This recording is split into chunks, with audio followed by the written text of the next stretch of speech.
Saline. The following is a presentation of Eagle Radio and KINA Sports. Trojan basketball is on the air. This is Countdown to Tip-Off for Southeast of Saline basketball on KINA Sports. Coming up, you're going to get a full preview of area games, analysis on this matchup, and keys to a Trojan win. Now let's head to the gym for Countdown to Tip-Off right here on KINA. After a busy week last week in which Southeast of Saline's basketball teams knocked out 6 games, 3 on the varsity level for the girls and 3 on the varsity level for the boys, they are back in action here on a Monday to take on the Eagles of Ellinwood. Hi, everyone. Welcome into Ellinwood High School. My name is Devin Haney along with Tyler Smith. We will bring you a doubleheader of Southeast of Saline basketball. It's ladies first here as we visit Ellinwood on a Monday on KINA. You can also listen to the games on 910KINA.com or watch live stream video on SalinaPost.com. That's brought to you by our friend Brian Dennett here on the video crew, as always, and it's presented tonight by Assyria Oil and Hardware. Big Sam Pretty is producing and engineering tonight's doubleheader as well. Another busy week coming up here, especially early in the week for Southeast of Saline with Ellinwood here tonight. They'll return back to the home gym for senior night tomorrow and take on Ellsworth, who is back in the conference.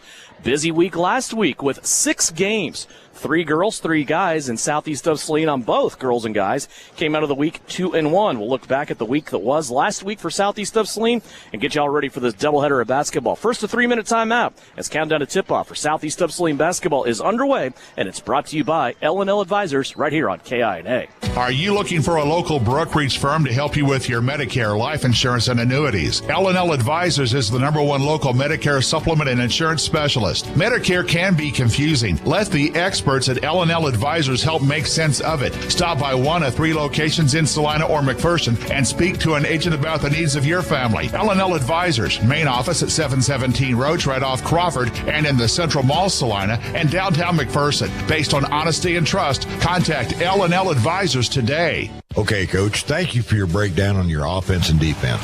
Now here's Lynell Garrettson, your real estate coach for buying and selling. Hi, fans. It's Lynell Garrettson from SalinaHomes.com, and I'm here to coach you up in your real estate game plan. Now is a great time to list your house, land, or investment. Or if you're in the buying mood, I'd love to help you find just the right real estate opportunity for you. And as always, go Trojans. Buy or sell, call Lynell at SalinaHomes.com. You poured your heart and soul into the holidays. Then you poured everything else down the drain. Now a bit of post-holiday depression and that terrible, horrendous smell. What is that? That is your septic system backing up into your home, drains, and lives. If you haven't had your septic system pumped out and cleaned in the last 3 years, you are asking for trouble. Call Salina Septic Service today, and we'll make sure you're ready for all things that need to drain. And stay there. Salina Septic Service. Call us today before it's too late. Frisbee Construction is a service organization for the commercial grain industry dedicated to giving you the best in planning, the best in quality, and the best of workmanship, and overall the best value for your dollar since 1949. Frisbee Construction specializes in new construction as well as remodel and repair of grain handling facilities throughout the Midwest. Frisbee Construction Company in Gypsum has emergency crews available as needed. For more information, go to frisbeeinc.com. You're telling me your driver turns you on remotely? It feels so good. One gentle touch of a handy remote or mobile app and my motor's running. And don't fret, my little pickup pal. New Image Audio installs these inside trucks too. Oh, yeah. You'll want it when the winter chill hits. A remote start from New Image Audio for cars, trucks, even diesels. All systems remote and cell phone capable. Nationwide coverage. Get yours at New Image Audio on South Broadway. In Salina.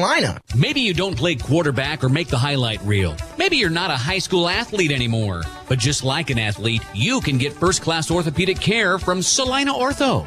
Their doctors and staff strive to get you back to an injury-free, pain-free life as quickly as possible. Salina Ortho has a doctor on call 24/7 for all orthopedic injuries. So next time you're injured, trust the experts at Salina Ortho. Your voice, your choice, past, present, and future. See them online at salinaortho.com.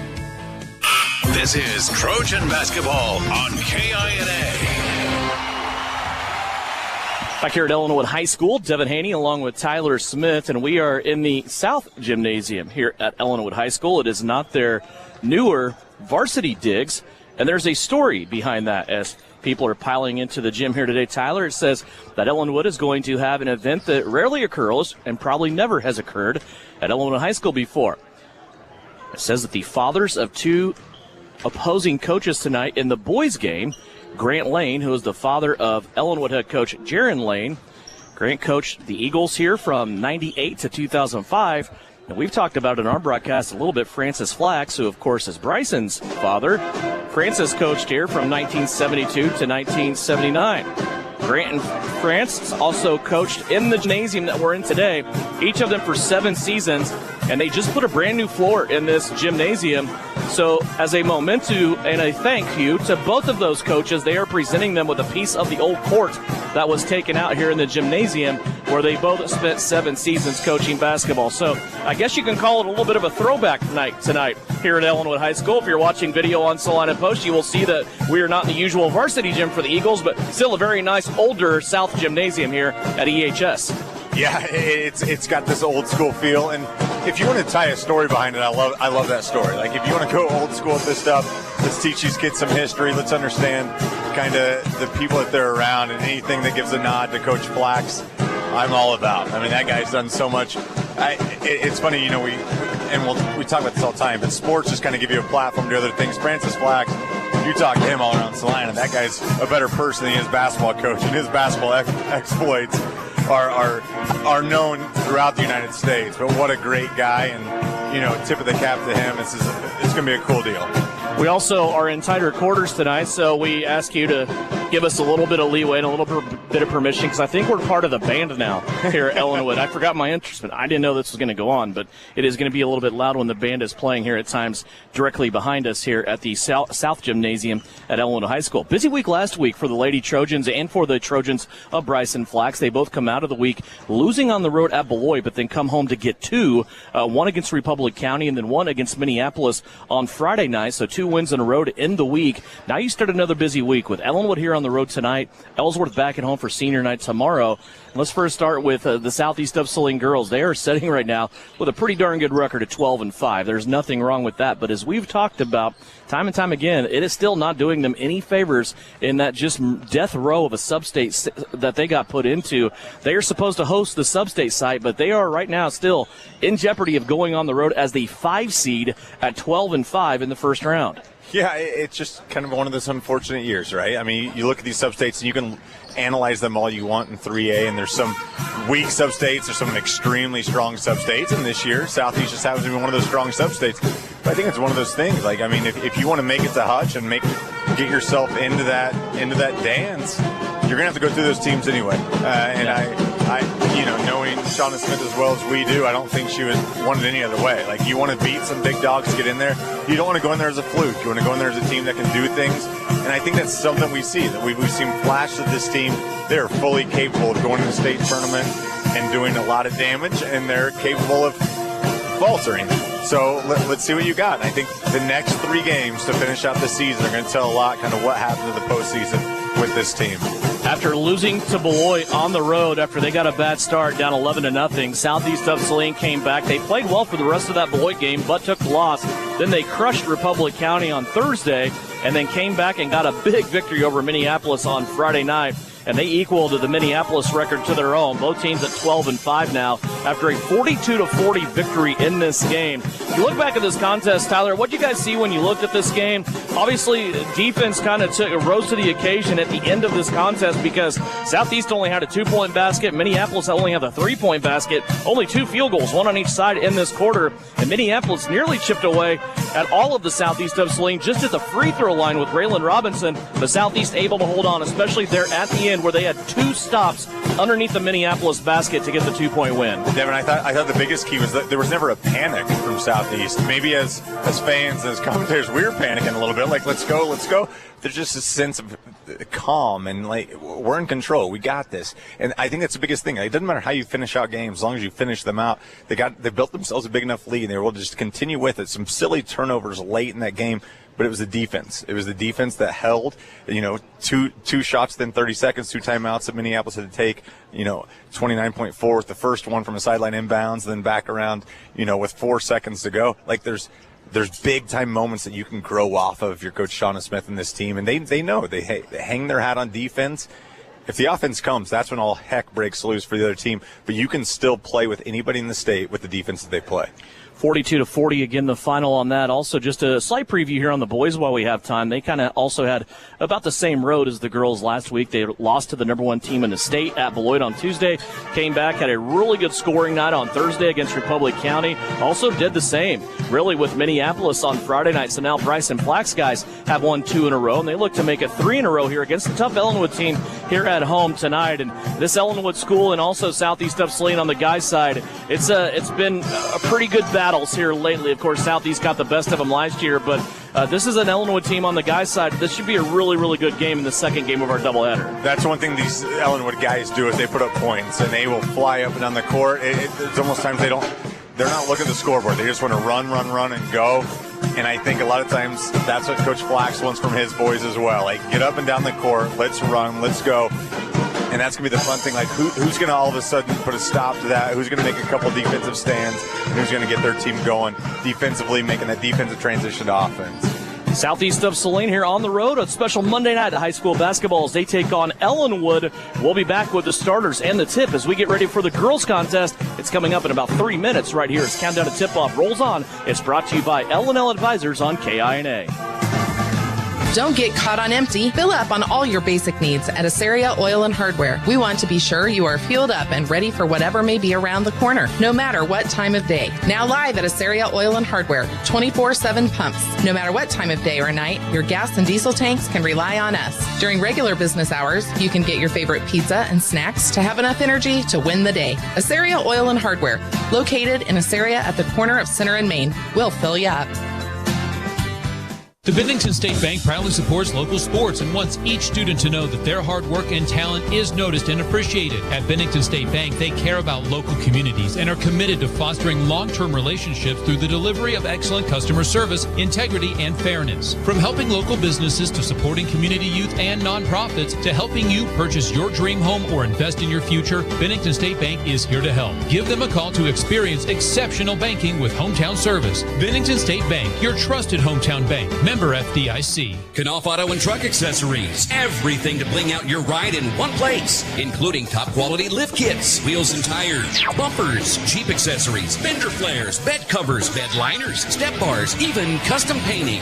Knopf Auto is the and soil dealer and has many synthetics and filters in stock. Visit Knopf Auto on Facebook for specials, great ideas, and let them make your truck stick out in a crowd. Knopf Auto and Truck Accessories, supporting the Southeast of Saline Trojans. Winter travel can be treacherous if your tires are worn out. Stay safe with an inspection at Commercial Tire Company. Cold weather also drops the inflation in your tires. Get them checked today to avoid losing grip or damaging your tires. Commercial Tire will help keep you safe. For repairs that aren't tire related, our automotive and diesel mechanics will fix it right the first time. Commercial Tire Centers, West Crawford and North Ninth, Saline. Commercial Tire Centers, where service is everything. The Trojans are experts in precision passes, and Everhart Precision Ag are your experts in grid soil sampling. Everhart Precision Ag does all the sampling and data analysis in-house, keeping it local and close to the farm. They're also your local channel seedsman, selling all seeds with an emphasis in corn and soybeans. Trust Matt Everhart and Lane Hensley at Everhart Precision Ag, serving Saline, Dickinson, McPherson, and Ottawa counties, and also supporting Southeast of Saline Trojans. For more information, visit everhartprecision.com. When does normal acute pain become abnormal chronic pain? Chronic pain can be one of two types, nociceptive and neuropathic. Each type differs based on what causes it, what it feels like, and what treatments may relieve it. Neuropathic pain can often be managed by a therapy called neurostimulation or spinal cord stimulation. If you suffer from chronic pain, ask your primary care physician for a referral to the Saline Pain Clinic. Our pain specialists will discuss the right options to manage your pain. Online at SalinePainClinic.org. You're listening to Southeast of Saline Hoops on KINA. Back here at Ellinwood High School, Devin Haney along with Tyler Smith. Live stream video also on SalinaPost.com. That's presented to you free of charge from our friends at Assyria Oil and Hardware. Always appreciate them jumping on board for a special Monday night game here at Ellinwood. Let's first go over the starters for you for the Ellinwood Lady Eagles. They will start Bennett Jacobs, a 5'4" freshman, 8.5 points a game, also 3 rebounds per game. Reagan Widener, 4.5 points per game, 4.5 rebounds for the sophomore. Also Reese Stickney, she's the leading scorer on this team. Reese is a 5'6" freshman, 12 points a game, 6 rebounds, and 2 assists. Julia Schlesinger, a 7-point, 7.5 rebound per game performer. She's a 6'1" sophomore. And Allison Ricker, a 5'7" senior for the Ellinwood Eagles, under the direction of Andrew Gower. For Southeast of Saline, under the direction of head coach Shauna Smith, assisted by Steve Reedy and Julie Lund, they will start 3 seniors, with Brielle Potachik coming off of a career scoring night, one of her best career scoring nights. Last week against Republic County, she scored 14. She averages now 7 points, 2 rebounds, 2 assists a game. With her in the backcourt, Maddie Harris, a 5'6" senior, 8.5 points, 3 rebounds, 3 assists per game. Maddie leads the team in assists. Lexi Jacobson, a 5'7" senior, leads the team in scoring, rebounding, and steals. 10 points, 8 rebounds per contest. The lone junior in the starting lineup is Addison Rohr, a 5'7" junior, averages 4 points, 5 rebounds per game. She leads the team in offensive rebounding. And the lone sophomore in the starting lineup for head coach Shauna Smith is Abigail Pearson, a 5'7" sophomore, averages 8 points, 4 rebounds per game for Southeast of Saline, that comes in 12-5 on the season. Southeast of Saline at 12-5. Ellinwood comes in at 4-13. Their last 3 games of the season here for Ellinwood are at home, but they come in on the skid. They are in the ditch right now, a 4-game losing streak. When you look at comparable opponents, Ellinwood has lost to Minneapolis on January 15th. They lost to the Lady Lions 66-24. They have also lost to another Lions squad in the Lions, as they lost to them on January 26th, 42-26. Tyler Smith, my friend, your New Image Audio, keys to success tonight on night number 1 of back-to-back basketball nights for Southeast of Saline. Devin, tonight it's strictly business, right? It's a Monday night. You're in the second gym, if you will. A lot of us had late nights last night. A lot of us were up late watching the Chiefs. I'm assuming every single player out here was doing the exact same thing. But tonight you got to put that aside. You got to get on top early and make this a business trip. You have a big game tomorrow you can't overlook tonight by any means, but a huge game tomorrow night for league play, for seeding in sub-state. Celebrate these seniors in the right way, but you got to take care of business early and then just roll tonight. Could be a game where points are at a premium. Southeast of Saline comes in, they average 42 points a game. Ellinwood averages 35 points a game. So watch for defense to take precedence here in this game. It will be Jacobson in the center circle along with Schlesinger, and Jacobson will win the tip. Back to her teammate, Maddie Harris, Southeast of Saline wearing road purples, wide open.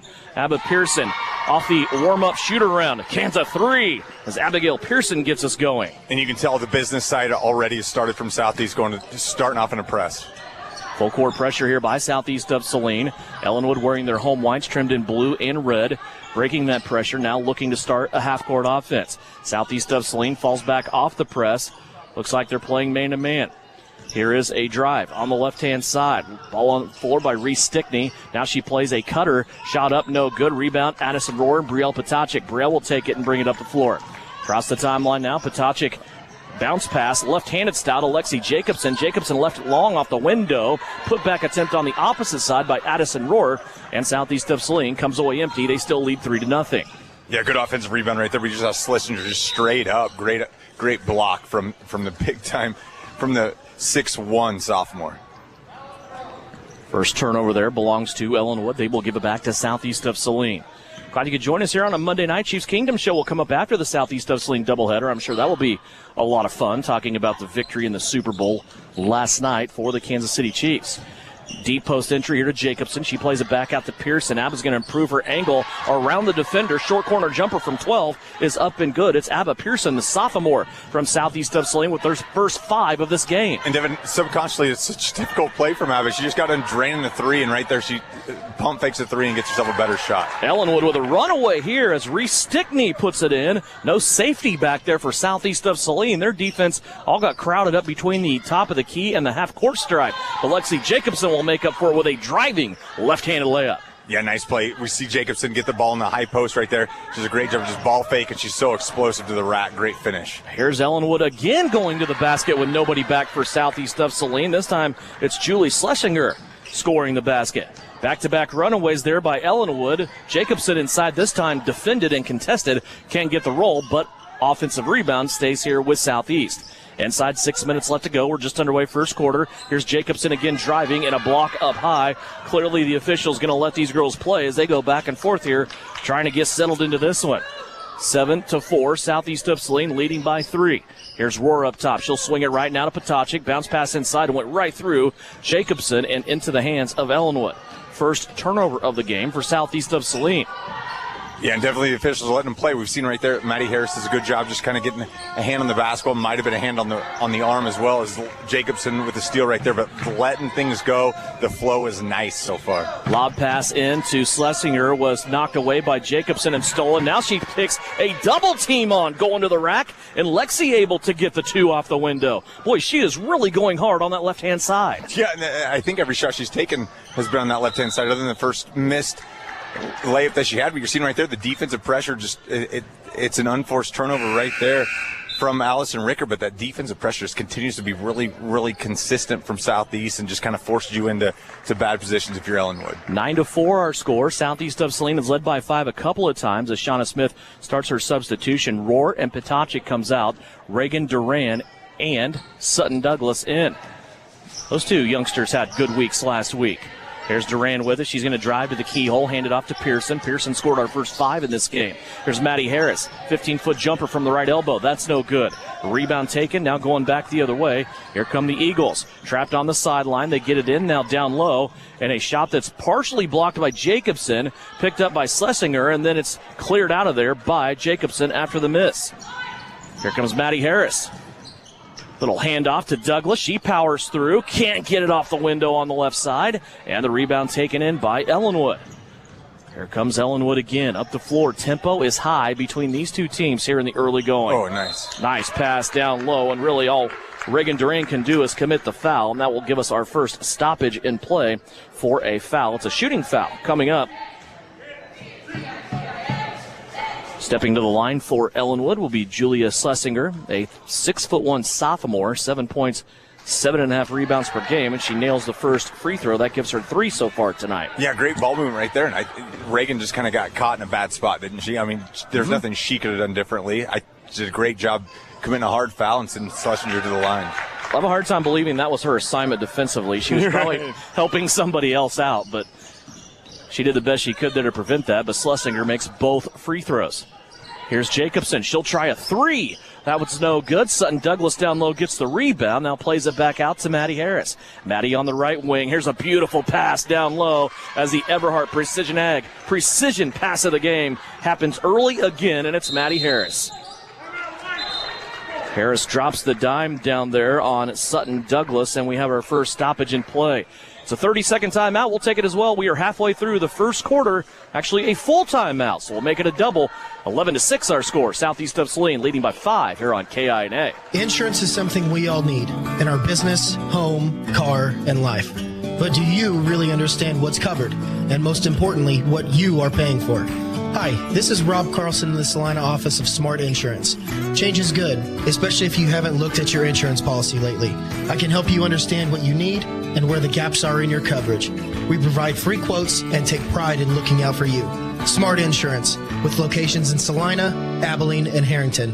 Give us a call today. The Farmall 25SC subcompact tractor from Case IH is a smarter, simpler, all-purpose machine that combines the utility and durability of a larger tractor with an intuitive, compact design, power and maneuverability, plus adaptable performance and no-worry maintenance, all in one convenient package. Get your compact can-do Farmall 25SC at Can Equip in Salina.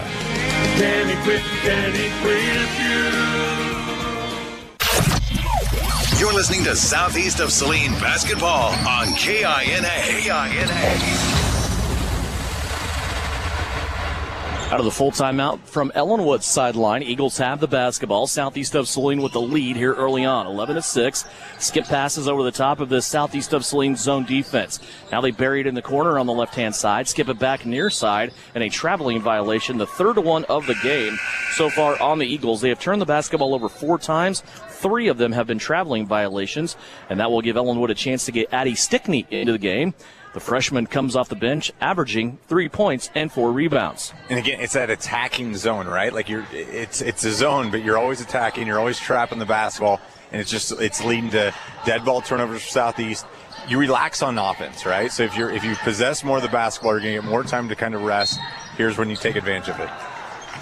Long skip pass from left-hand side of the offense to the far side of the offense led Reagan Duran out of bounds. That will be the second turnover for Southeast of Saline here in this first quarter. 11-6 our score, 3:15 left to go here in the first period. Ellinwood with it. There's a trap. They're trying to dribble out of it, and they're going to call a blocking foul on Sutton Douglas.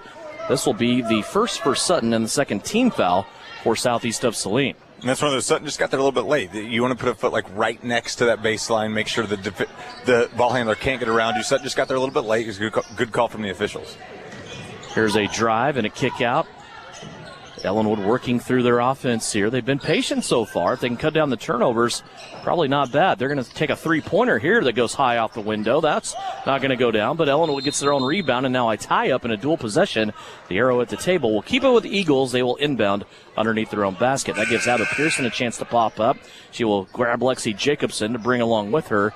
Douglas and Duran check out. And we saw this last Monday against Republic County. Like at some point, you kind of have to create your own kind of excitement, right? Like it's a very dead gym. It's very, awkward environment. You see a 3 banked in right there from Ellinwood, but you got to get going. You got to create your own energy right now for Southeast. Reese Stickney, the 3-pointer off the window. That makes it a 2-point game. Abba Pearson's 3 won't go, but Maddie Harris gets the offensive rebound for Southeast. Southeast now working through a Ellinwood defense that seems to be charged up after that 3-pointer. Here's Jacobson. Ooh. She plays it back out. Ellinwood's bench wanted a traveling violation there on Lexi. Tochik with it.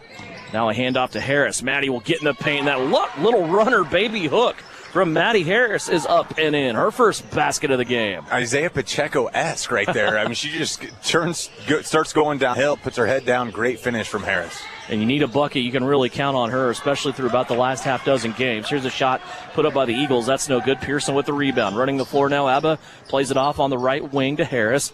Now back to Pearson. Here's Jacobson again. Driving left. She's fouled on the floor. That time she went on the blow-by with Reagan Widener. And Widener reached out and fouled her on the floor. Southeast of Saline, a chance to inbound here underneath their own basket. And that's the matchup issue that Lex is going to create. You give her the ball in the high post. She catches the ball right there at the free throw line. How do you defend her right there? We saw that Widener stayed close to her. Lexi blows by her, gets herself a foul on Widener. Rohr with it in the corner. Potachik. Now Brielle wants to drive. She's going to pull up from 12. That's no good. Just got into the paint for that shot, and the rebound is taken down by Addie Stickney for the Eagles. 13-9, Southeast of Saline with the lead. Back playing defense now, and a foul down low on Addison Rohr. Stickney went into her, and the foul on Rohr will send Addie Stickney to the free throw line. Yeah, a little secondary transition right there. Nice little play. And just, again, Rohr wasn't established yet. It's a good call from the officials that got her with the body. Addie Stickney's first free throw rolls around and finds the home. So far, Ellinwood 3 of 3 from the free throw line. That's exactly what you need to do if you're Ellinwood right now. Just take advantage of any opportunity you have, especially from the free throw line. If you continue to hit all your free throws 4 for 4 now. If she hits the second, you're going to stay in this game. So despite 4 turnovers here in the first quarter, Ellinwood hanging around, down by a bucket. Here's Potachik, right wing 3. Got it to go. Big shot. Brielle gets her first one to go down. This one from the right wing. And all of a sudden that 2-point lead has gone up to a 1-point lead. No, 2-point lead has gone to 5. Math is hard. Here's a shot put up by Ellinwood on the right wing, rebounded by Southeast. Here comes Southeast again. Jacobson gets behind the defense, hangs, shoots, and scores.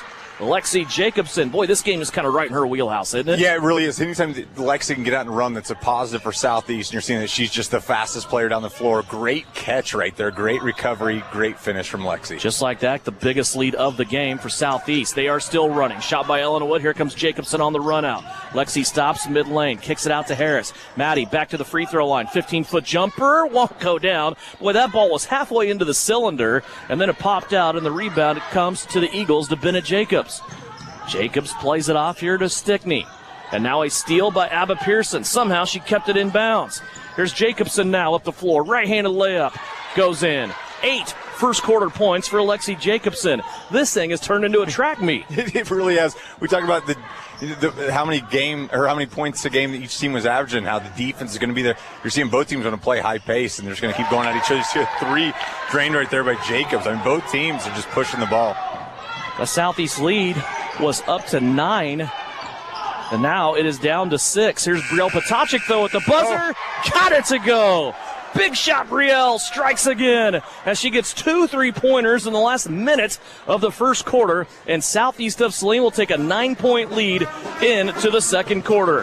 When we come back, we'll have the second quarter. Southeast of Saline leads Ellinwood 23-14. You're listening on KINA and watching live stream video on SalinaPost.com, free of charge. Brought to you by Saria Oil and Hardware. Citizens State Bank has been serving Kansans for over 100 years. We are a full-service bank that can service your personal, business, and agricultural lending and deposit needs. Citizens State Bank offers 24/7 convenience with mobile deposit, online banking, and our ATM conveniently located in front of the building. Stop by and see our friendly and helpful staff. Citizens State Bank at 600 Maple Street in Gypsum, Kansas. Citizens State Bank and Trust Company is a proud supporter of the Southeast of Saline Trojans. Don't get caught on empty. Fill up on all your basic needs at Asaria Oil and Hardware. We want to be sure you are fueled up and ready for whatever may be around the corner, no matter what time of day. Now live at Asaria Oil and Hardware, 24/7 pumps. No matter what time of day or night, your gas and diesel tanks can rely on us. During regular business hours, you can get your favorite pizza and snacks to have enough energy to win the day. Asaria Oil and Hardware, located in Asaria at the corner of Center and Main. We'll fill you up. You're listening to Southeast Trojan Hoops on KINA.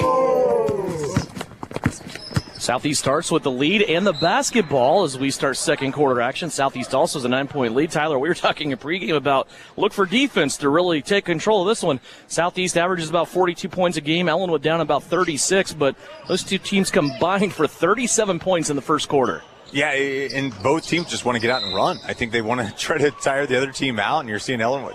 It's something that Shauna Smith always wants to do with her Trojans, like get out and go, and they're up for the battle tonight.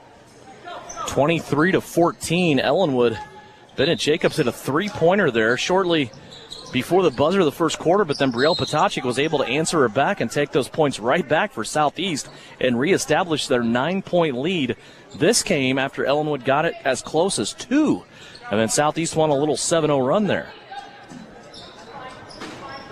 And at some point, you're wanting to see that defense. There's too many easy buckets right now for Ellinwood, and that's something that the Trojans have got to cut down. You see Brielle. She did it again. Is she getting hot at the right time? Brielle Potachik, another 3-pointer. I believe she is 3 of 3 from the 3-point line here early on in this game. 26-14. Wow. There's a shot put up on a fadeaway from the 6'1 Schlesinger, and she has a half a dozen now. What a great catch and finish from Schlesinger. I mean, she caught it on one foot, never put that other foot down, just kept the ball high. That's a big-time finish from the sophomore. Potachik with it again. Now over to Pearson. Pearson right wing has a curl to Harris in the pass. Maddie's going to be fouled as she went crashing into an Ellinwood defender, but the foul might have occurred before that. Interesting to see what they do here, whether it is shooting or on the floor. And they're going to say she's shooting. And you can tell there was an emphasis after the first quarter, just attack, continue to attack, especially against the defense. We saw a lot of transition buckets as Harris hits the first. But inside of the offense, inside of half court, make sure you're turning that corner, looking to get to the bucket as opposed to just settling for the 15-footer.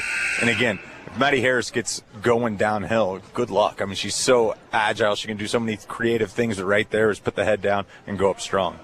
Starters on the floor right now for Southeast minus Addison Rohr. Sutton Douglas in for her right now as Maddie Harris hits both of the Southeast free throws. Those were the first free throw attempts of the game for Southeast of Salina. We haven't seen a free throw miss yet. Southeast 2 of 2, Ellinwood 4 of 4. Here's a strip by Brielle Potacek. Coming up the floor now, right-handed side, Brielle, little hesitation. Cross-court pass now to Pearson, back inside. Sutton Douglas on the secondary break. Sutton was just perfectly a little bit delayed there. Without a doubt. It was almost like that secondary just came, and Abigail Pearson did a good job just holding up, being nice and controlled. Great pass. Fantastic finish from Douglas. Second basket by Sutton Douglas as Southeast of Saline now out by 14. They are really taken that spark of the end of the first quarter and parlayed it here into the second quarter. 30-16 our score. Southeast defending pretty tough here in the man-to-man look as they're forcing these Ellinwood guards out beyond the three-point line.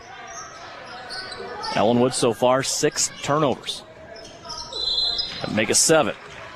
And that's great on-the-ball defense from Sutton Douglas. That's the one thing, if you want to see Sutton improve on it, it's her on-the-ball defense. And right there, like every single time you get the opportunity to get better and better and put that stuff on film. Just a great job from Sutton creating that turnover right there. Just really strong defense.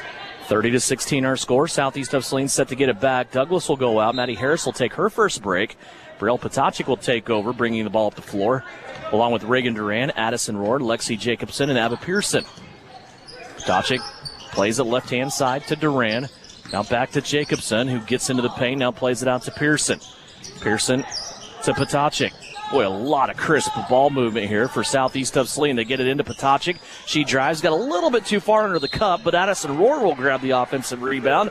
Her putback attempt is blocked, but she was fouled, and now Addison will go to the free throw line. We talk about it all the time. That ball movement creates just holes in that defense, and not only are you going to get a shot like Brielle got right there, but then all of a sudden you're scrambling defensively to try to get yourself a rebound, and Addison Rohr is the benefactor of that.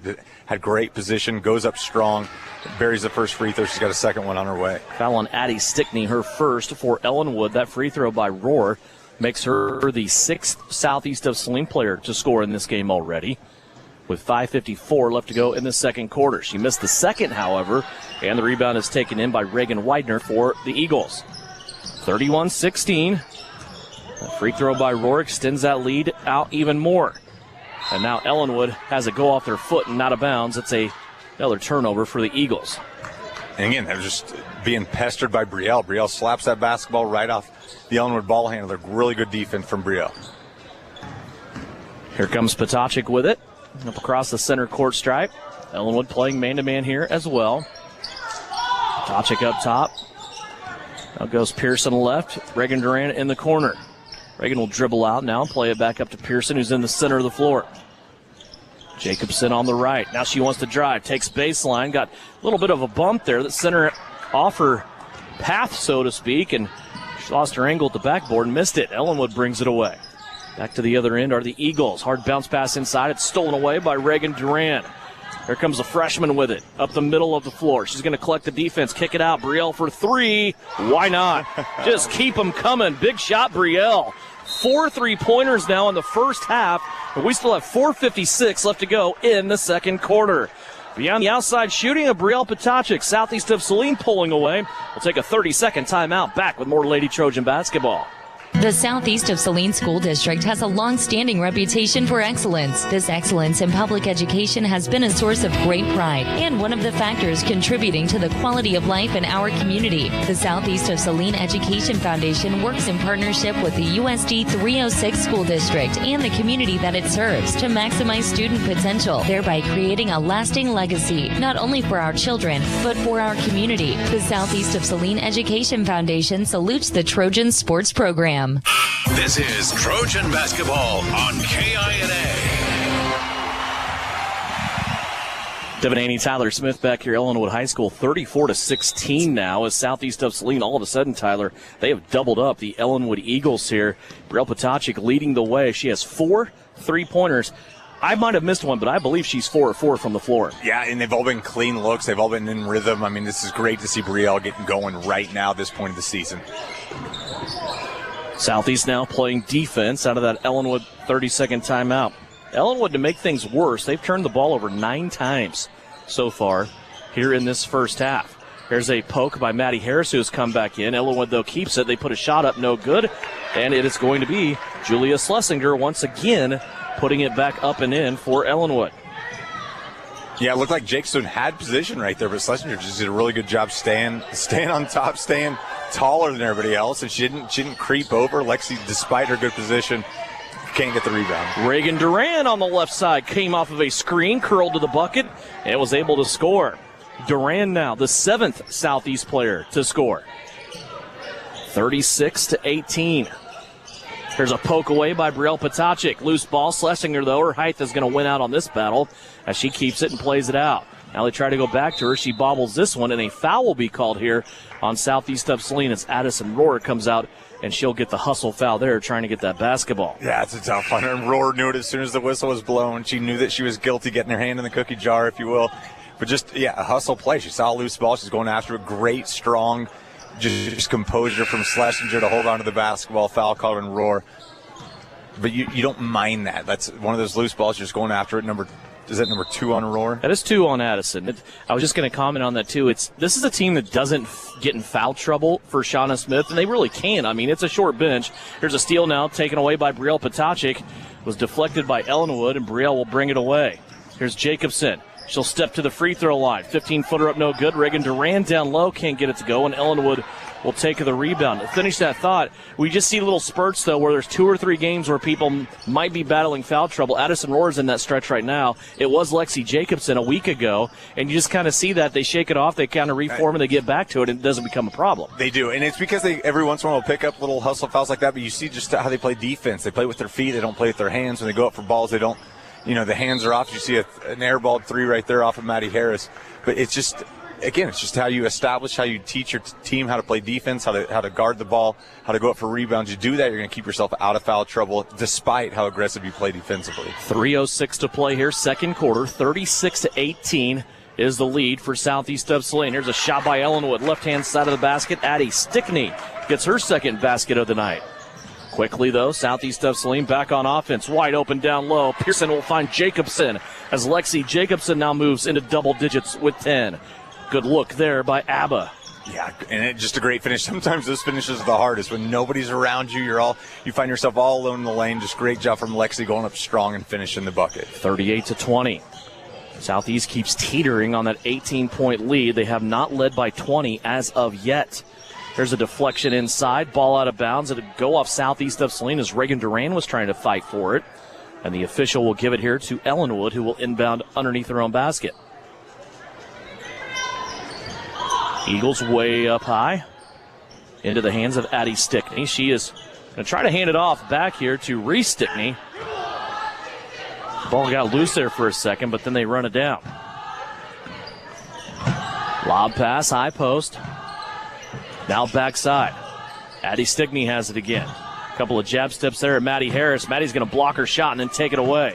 Here comes Maddie up the floor. One-handed pass to Reagan Duran. Cross-court back the other way on the right-hand side to Pearson. Now back to Harris. She'll shoot the 3 unattended. That's no good. And the rebound off a couple of different hands, but Allison Ricker will pull it in for Ellinwood. Inside 2 minutes left to play. Tempo has not been a problem in this game. No, it's back and forth. I haven't had time to talk. You know how much I love to talk, but it's just been back and forth. Left-hand side, Eagles with it. These two teams primarily, we've seen a little bit of zone, but primarily, though, they've just kind of settled in on both ends to a man-to-man. Here's a steal now by Lexi Jacobson. Up the floor, Harris to Potacek. Brielle nearly got shoved out of bounds. She's able to save it to Reagan Duran, who drops it in. 4 points in the quarter from Reagan Duran. Yeah, a lot of contact from Harris to Potacek on the pass. It looked like Brielle got shoved as well. No foul called, but she finds Duran cut into the basket. I love seeing Duran finish inside the paint. It shows her that she can do it. We've seen her live on the perimeter a lot offensively, but if she gets that confidence that she can be athletic enough to finish down there, again, that just creates another layer of what you have to do to this team. Here's a 3-pointer by Bennett Jacobs, up and good. That's her second one of the half. She hit one back in the first quarter as well. 40-23. Here's Duran back into the paint. Her shot won't go. Gets her own rebound. Right back at the rim. And one situation coming up for the freshman Reagan Duran.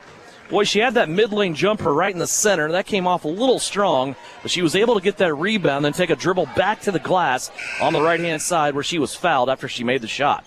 Yeah, and again, now that's her third field goal inside the paint. And again, anytime you're getting a guard that's a freshman and they're starting to score inside of there, it shows you can use your athleticism, create your own stuff, continue to be athletic. Just a great finish from Reagan. Ran to the free throw line.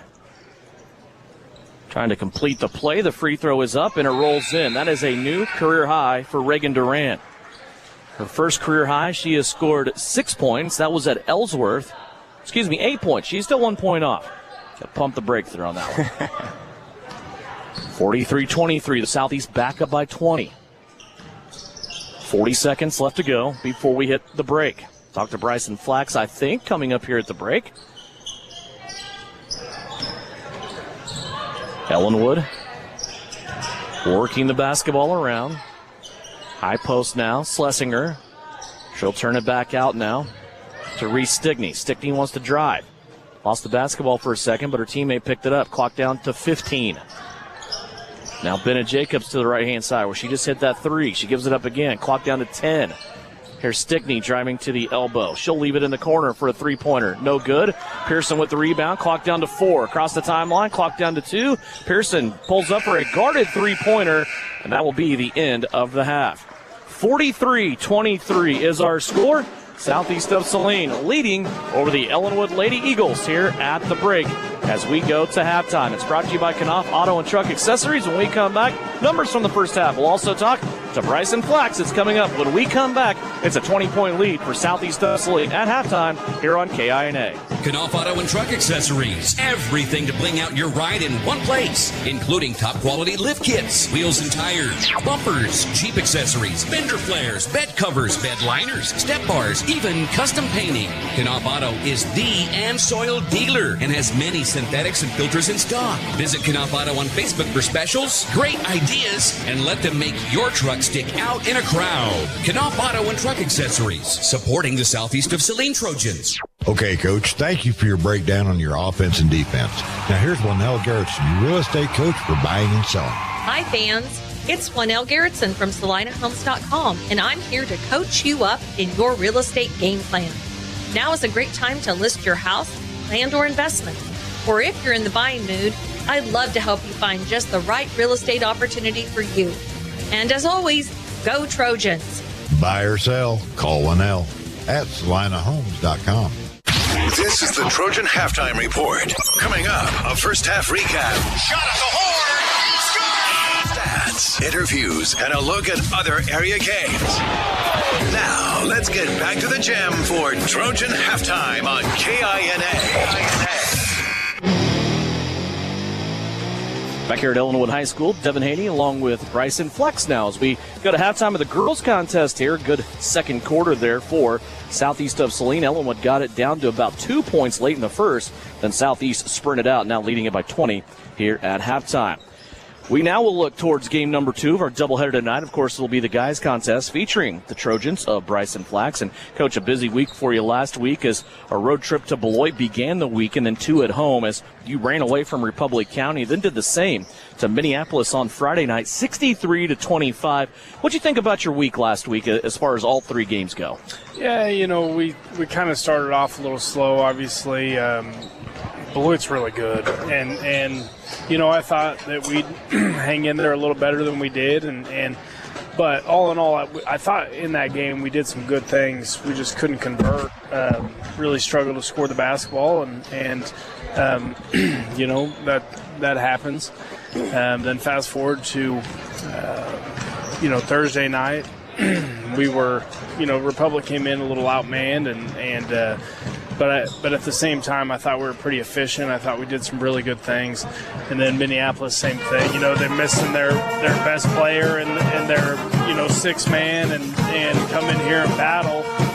But ultimately, we're pretty efficient and defended pretty well. Yeah. Really, I thought when you're looking for consistency, as I think we have been with this team, I thought Brent Leeds was really good. We talked about him quite a bit Friday night, just in the way that he was defending the paint for you. He was able to get some rebounds, get out on the break, clean some stuff up for you offensively, some second chance points, which is something that we're always looking for. I thought Brent was really good last week. He did have a good week. He had a really good week, and I'm hoping that continues, gives him a little motivation. And that's one of the things about, when you mix in 2 big wins, a lot of guys saw shots go in, and so hopefully that continues throughout the board, and Yeah, Brent was especially good. I thought he was especially good defensively, but he did some really good things on the offensive end as well. But I expect that out of Brent. He's an athletic kid. He's a big, strong kid, and we need him involved in the offense as well. When we were kids, we never wanted to practice, right? We always wanted to go play games. This is a perfect schedule for that. As we come out of the weekend, we get ready now for 2 in a row. Here tonight, of course, at Ellinwood, and then tomorrow again, it's Ellsworth for senior night. We're in this kind of side gymnasium, though, the older gym here at Ellinwood High School, because there will be a special presentation tonight of the court that they had here in this gymnasium, and it's just kind of a cool night. I've been calling it a throwback kind of retro night, as they're going to salute not only Francis Flax, but also the coach or the dad of their head basketball boys coach. It's just kind of a cool thing, and it's good on Ellinwood for taking appreciation of that and notice of that. Yeah, it's really cool, and this is talking to my uncles at times, this is pretty historic for them. They played on state tournament teams here, and obviously had some battles with Southeast back in the day as well, so I always like coming here. It's just an interesting atmosphere, and then you move us back here in this gym. It's a little darker, and it's more of that vintage look. So yeah, absolutely. Let's talk about the Eagles team. These Eagles, they like to get up and down the floor, it looks like, a little bit at times, and they are a team that is very capable of knocking anybody off on any given night. What do you know when you look at the Eagles? Yeah, they have a healthy mix. They got guys that can shoot the basketball, guys that can get downhill. They got a big post presence that they're patient in the half court and getting offensive touches in the paint to him, and he can play, and we're going to have to be good there. Then we're going to have to close out the shooters. But I like our group. I think if we can make it difficult for them defensively and secure boards, I think we'll have some opportunities to run as well, and that's what we're going to be looking to do. Where are you at right now as far as sub-state standings and where you think you can be? I know that was very fluid last time we talked about it. It looks like you're still kind of in that mix, have a chance to host a first-round game. So games like tonight, even though they're not a league game or anything, boy, they are sure counting heavy towards sub-state, aren't they? It's huge because, potentially we could climb to that 3, which would be ideal. I told the guys, that's irrelevant if we don't take care of our business, because we need other things to fall into place for that to happen as well. But first and foremost, we got to take care of our business. But like I said, I think we've got a chance to get to 3 or 4. There's an opportunity to slip to 5. I don't see it happening, but the 3 or 4 for sure is kind of what we're fighting for, the 3, and we'd really like to have that. Basketball on a Monday night here in Ellinwood. Good luck to you. We'll talk to you after the game. Thanks, Devin. Bryson Flax, head coach of the Southeast Trojans. His guys tonight taking on the Eagles here in Ellinwood. We're at halftime of the girls' contest. Right now, Southeast of Saline handling it 43-23 as we come back with more. It's a 2-minute timeout. Back with more on the Knopf Auto and Truck Accessories Halftime Report. You're listening to KINA. Don't get caught on empty. Fill up on all your basic needs at Asaria Oil and Hardware. We want to be sure you are fueled up and ready for whatever may be around the corner, no matter what time of day. Now live at Asaria Oil and Hardware, 24/7 pumps. No matter what time of day or night, your gas and diesel tanks can rely on us. During regular business hours, you can get your favorite pizza and snacks to have enough energy to win the day. Asaria Oil and Hardware, located in Asaria at the corner of Center and Main. We'll fill you up. Your husband is pretty handy to have around. He makes the world's best mac and cheese. He's in the Tickle Monster Hall of Fame. And he can teach anyone how to throw strikes. But a busted pipe and a basement full of water? Honey, I think we need a plumber. Is a little out of his league. That's where a homeowner's policy from Shelter Insurance comes in handy. We'll help get your house back in order and your husband back to what he does best.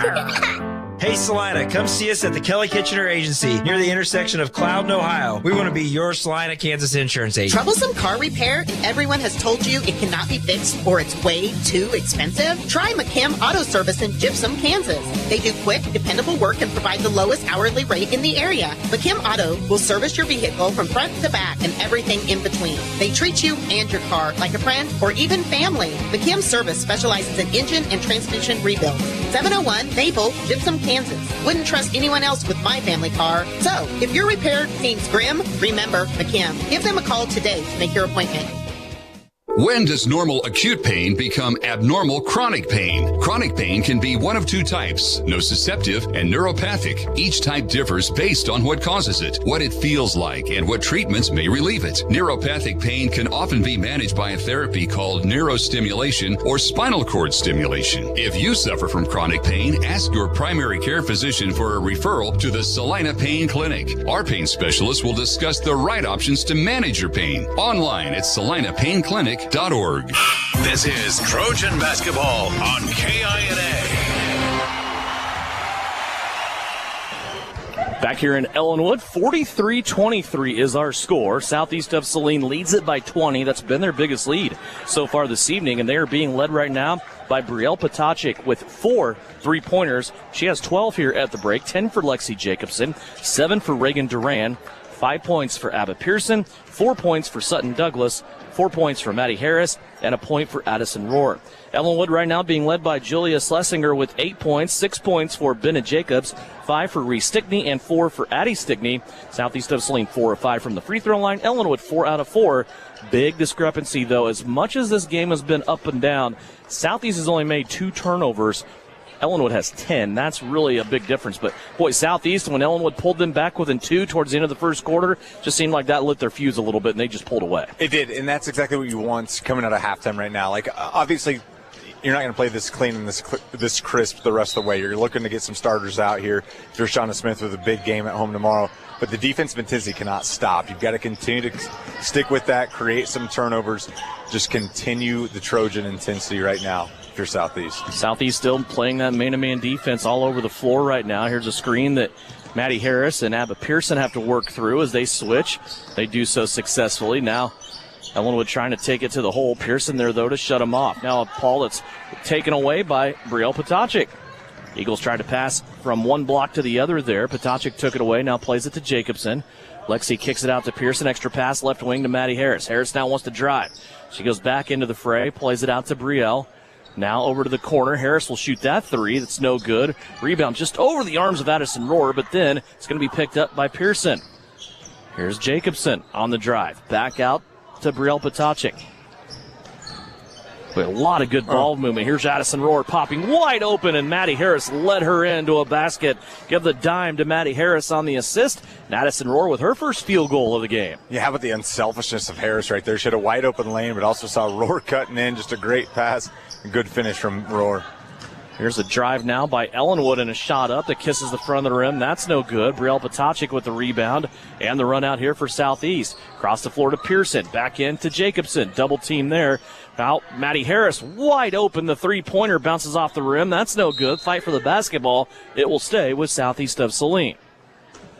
And you're seeing now Harris looked a little gun shy there. Like she got the ball in rhythm and thought twice about it. But again, it's one of those games. If you're going to get a wide open 3, just take it in rhythm. Don't worry about anything else. Get yourself healthy. What an inbounds pass there by Maddie Harris. She found Lexi Jacobson on the left-hand side of the basket. Wasn't an easy shot by any means. And Lexi now has a dozen along with Brielle Potacik. 47-23. Southeast scoring the first 4 points here of this quarter. They're up by a couple of dozen. Boy, you would love, just for the sake of having to turn around and go back and play Ellsworth tomorrow, and I know we're a long way away from that point, but you would love to have that running clock in the fourth quarter. 100%. I mean, just everything to taken into account. Get home as early as you can. Get that running clock. I mean, again, huge game tomorrow. See Schlesinger again. I mean, she's a monster down there on the block. It looks like Lexi had really good positioning, but just the sophomore kept the ball high and a good finish. 10 points for Julia Schlesinger. Now Jacobson looking inside at Addison Rohr. Addison, though, already had other plans as she had vacated that spot, and it's a turnover for Southeast, but Southeast has it right back. Potacik to Harris, back to Brielle. Brielle had to go all the way around on a pirouette, then come back to the rim, missed the shot, and it's going to be taken in by Ellinwood. Yeah, right there. You want to see Brielle just continue to attack, go up, absorb the contact, and go up the layup. And I think the next time if she has that situation, she will. Just put the head down and go. Here's Schlesinger inside. She is stopped by Addison Rohr defensively. Puts the shot up. That misses. Here comes Southeast of Saline back the other way. Cross court to Pearson. Pearson now inside. Rohr and Addison Rohr with 5 points in this game. Back-to-back field goals here in this third period. Yeah, and that's going to be the hole in the defense for Ellinwood right there. Like, you're scrambling so far, you're taking away the scores. All of a sudden, Roar's slipped away a couple times. She's finished strong in the block. Now a carry violation, a palming call, if you will, here on Ellinwood for their third turnover of the quarter. They have 13 for the game. Southeast of Saline will get it back 49-25. And a 30-second timeout called by Southeast. 4:51 to go here in the third quarter. Southeast of Saline has come out. They have led the charge here in the third quarter to start the second half by a count of 6-2. Good start here for the Trojans. You always worry about going to the locker room with a big lead, right? Maybe a chance to get complacent or maybe calm things a little bit. This hasn't been the case. No, not at all. Because, obviously from a coach's standpoint, they want that 30-point running clock just as much as anybody else. We also want to work on things. Like, you have to understand, like, this is the stretch. This is where you might try to sprinkle in a few new ideas, a few new concepts, maybe a set here or there, just see how it kind of works. There's only so many times you can run this against your own team in practice, but when you get game-like situations, you can see how it kind of flows. And I think maybe that's why you see a timeout called right now. And anytime you have new personnel, we see Sutton in right that just came in for Addison Roar. You want to try it with new teams out there, kind of see how each person handles each situation. Sutton Douglas, 4 points in that first half of play, so she's off to a good start. Here's a lob pass back door. Brielle Potacek to Maddie Harris. Harris kind of hung there for a second, but then she decided to come down with it, missed the shot, but now she saves it out to Pearson, who launches a three. That's no good. Ball in the middle of the paint. Pearson gets it, tried to go back into Douglas, and now a crowd down low. Abba Pearson will play it back out to Harris. Harris collects the defense. Now to Jacobson. Lexi pulls up on the 6'1 Schlesinger and drops it over the top. That is a big-time, next-level shot by Lexi Jacobson. Yeah, really, she just elevated. And Schlesinger at 6'1 was up there with her, and Lexi just continued to rise. It's a great finish from Lexi. 51-25. Ellinwood stuck at half court here. Now they got to get rid of it. Try a little give and go. That's not going to operate as Brielle Potacek is there. Ellinwood nearly turned it over, but the Eagles save it from going out of bounds on the baseline. Jump pass now, back out here to the left on the wing for Bennett Jacobs. Now back to Addie Stickney, who goes to the right. We are more than halfway through this third quarter of action, and now another steal. This one taken away by Potacek and Douglas. Oh. And a long pass up the floor. Boy, Tyler, that is... Gosh darn. Lexi Jacobson got a feed from Maddie Harris. Lexi now has 16. And it's nice being on the same angle as the camera, because I hope it caught that pass, because it was great from here. And a 30-second timeout. This one taken by Ellinwood. We'll take it as well as the Eagles want to talk about it. 53-25. 3:22 left to go here in the third quarter. Southeast cruising here on KINA. The Appliance Center. It's where you go to shop for washers, dryers, kitchen appliances, furniture, pellet grills, TVs, and so much more. If you are looking for a local family-owned business, visit the Appliance Center. We're in the big red and white building on South Broadway in Salina. Come experience the Appliance Center difference. Salina Post and KINA, your home for all things Trojan. The Southeast of Saline Trojan sports stream live on the Salina Post, and you can always listen at 910 AM, 107.5 FM, or at 910KINA.com. You're listening to Southeast of Saline Hoops on KINA. 10-2 so far here in this third quarter. Southeast of Saline coming out of the locker room, and we're really looking to put away the Eagles here on their home floor. 53-25 is our score. Reagan Duran, Abba Pearson, Addison Roar, Sutton Douglas, Maddie Harris on the floor out of the timeout for Southeast of Saline. Reagan Duran up high with the defensive pressure. Has Ellinwood in a bad spot here.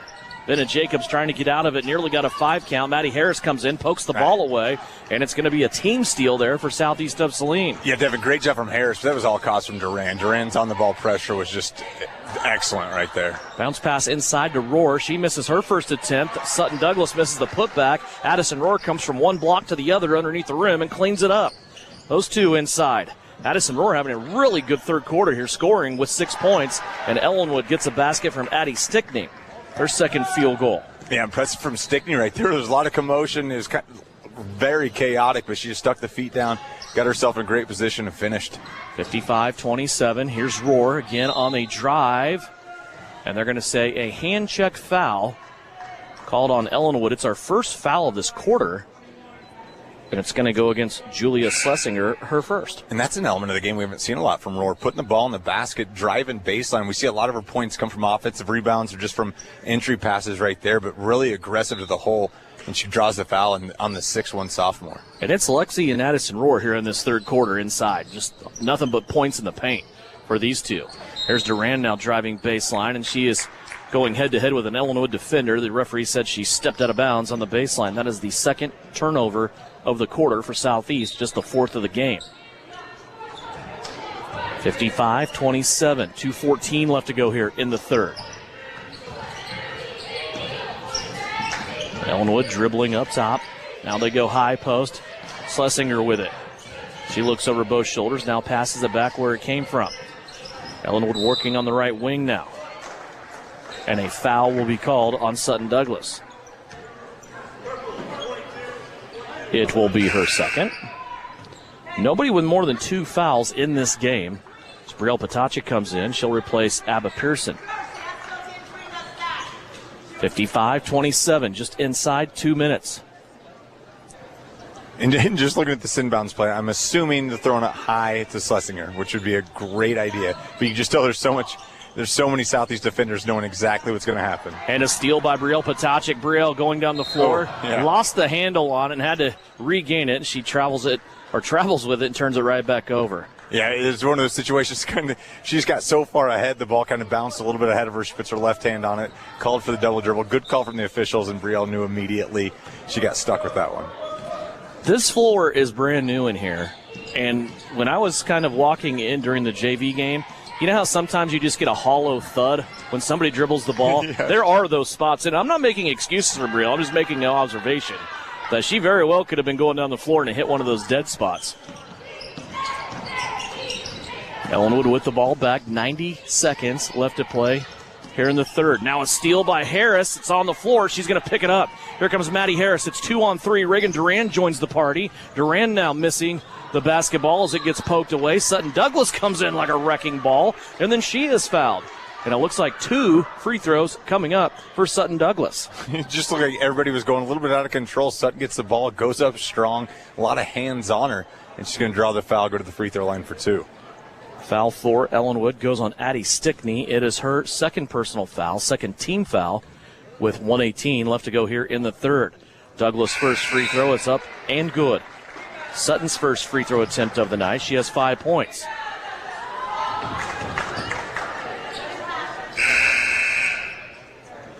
Reagan Duran will check out. Sarah Feldman into the game for the first time.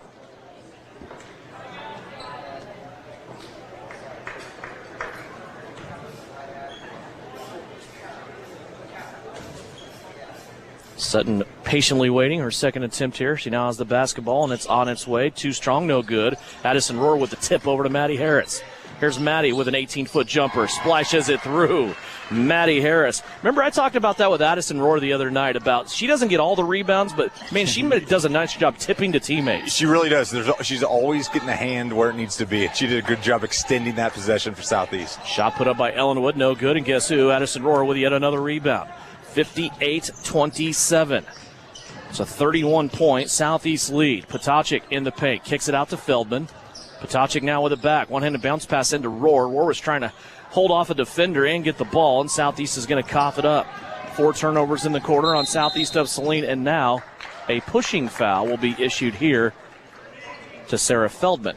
Yeah, I thought Sarah did a good job just getting herself down there. She was trying to get herself in good defensive position, but you saw the Ellinwood ball-handler Reagan Wiedner right there. Just continue to go to the basket. Kind of got Sarah in an awkward situation and got caught with the body. Abba Pearson in. Addison Rohr checks out. Also Sutton Douglas comes out. Lexi Jacobson back in. 38 seconds left to play here in the third. 58-27. Ellinwood with it. Running out of time. Down low. Still running out of time. And finally a 5-second violation coming their way. Turnover number 17 for Ellinwood here in this game. And you got to love to see that for Southeast. I mean, you just committed a foul in transition. It's an easy time to kind of hang your head, but the intensity has not stopped in this third quarter. You've just continued to build on that lead, and now it's time to slow things down, maybe work on a set right here for the final shot of the quarter. Harris comes across the timeline and stalls out with it, waits on the defender. Now dribble drive handoff to Brielle Patacic on the right-hand side. Brielle will do the same to Sarah Feldman. These three guards up top taking the clock down now to 16 seconds. Harris has the defender come challenge her. She rocks her back and forth with the crossover. Goes to Jacobson, now gets it back. Free pass to the basket, and one coming up for Maddie Harris. Harris has 8 as she went in off the beautiful play that time. It was a little read option play for Lexi Jacobson, and she got Maddie Harris on full speed sprint to the bucket. And definitely, and we've seen so many, into quarter, into half sets from Southeast that ends up with a kick out 3, and right there, just a different wrinkle. Anytime you're putting something different on film, it's going to make your next opponent kind of prepare for that as Maddie misses the free throw. But anytime you're preparing and you're getting a team to look at something different, spend any more time they have to on anything else, it's advantageous for yourself. Jacobson gets the foul, going for the rebound off of Harris's free throw miss. Read option was really well for the Chiefs last night, huh? Yeah. 3 huge plays with Patty just deciding what to do. I was pretty nervous after that first half because their offense did not look great. Here's Ellinwood with their offense. 5 seconds left. Down to 3, down to 2. Here's a shot at the buzzer, and the three-pointer misses as we go to the fourth and final quarter. Southeast of Salina, big 60-27 as we return with the fourth quarter. Don't forget, running clock. It'll go fast. Join us when we come back here on KINA. Home Automotive Center in Abilene and Salina has been named Dealer Raider in 2023 for Chevrolet, Buick, and GMC. What's that mean? It means when you buy a vehicle at Home Automotive, you will receive the absolute best in service now for the 11th consecutive year in Abilene and the first for the new Salina location. Home Automotive just keeps exceeding your expectations because you are the #1 priority, and that is just one reason why. When you shop at Home Automotive Center in Abilene and Salina, you're going to be glad you did. Don't get caught on empty. Fill up on all your basic needs at Asaria Oil and Hardware. We want to be sure you are fueled up and ready for whatever may be around the corner, no matter what time of day. Now live at Asaria Oil and Hardware, 24/7 pumps. No matter what time of day or night, your gas and diesel tanks can rely on us. During regular business hours, you can get your favorite pizza and snacks to have enough energy to win the day. Asaria Oil and Hardware, located in Asaria at the corner of Center and Main. We'll fill you up.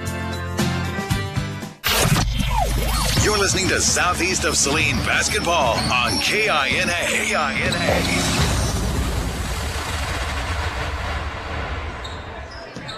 Back here in Ellinwood, Devin Haney along with Tyler Smith. Fourth quarter action, and we will have a running clock here, Tyler, with Southeast of Saline leading 60-27 over the Eagles. There's a three-pointer by Sarah Feldman. That's up off the back of the rim. She already has 2 of those this year. Could not get that one to go down there. Yeah, and you saw a nice little set right there to get Feldman free. She's got a great stroke, which sets the feet, and you saw it right there. Everything looked good. The ball just didn't finish.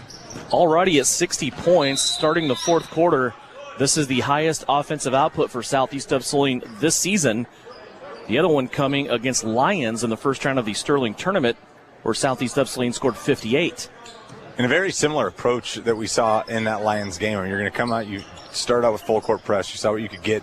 Defense turns into easy offense. We talk about it all the time, but you've seen this defensive intensity, even though it's been in the half court, because they didn't have as much success, as much early, just easy layups as you would have thought. Coming from that press, it's been the half court defense has been really strong for Southeast. Southeast has done a nice job getting a lot of different people into the game. Still playing their starters in their top 7, if you will, but boy, this Ellinwood team, they are young, and they are trying to figure out varsity basketball here this season. They're probably going to be pretty good, I'm guessing, the next couple of years. They got a lot of freshmen that they play.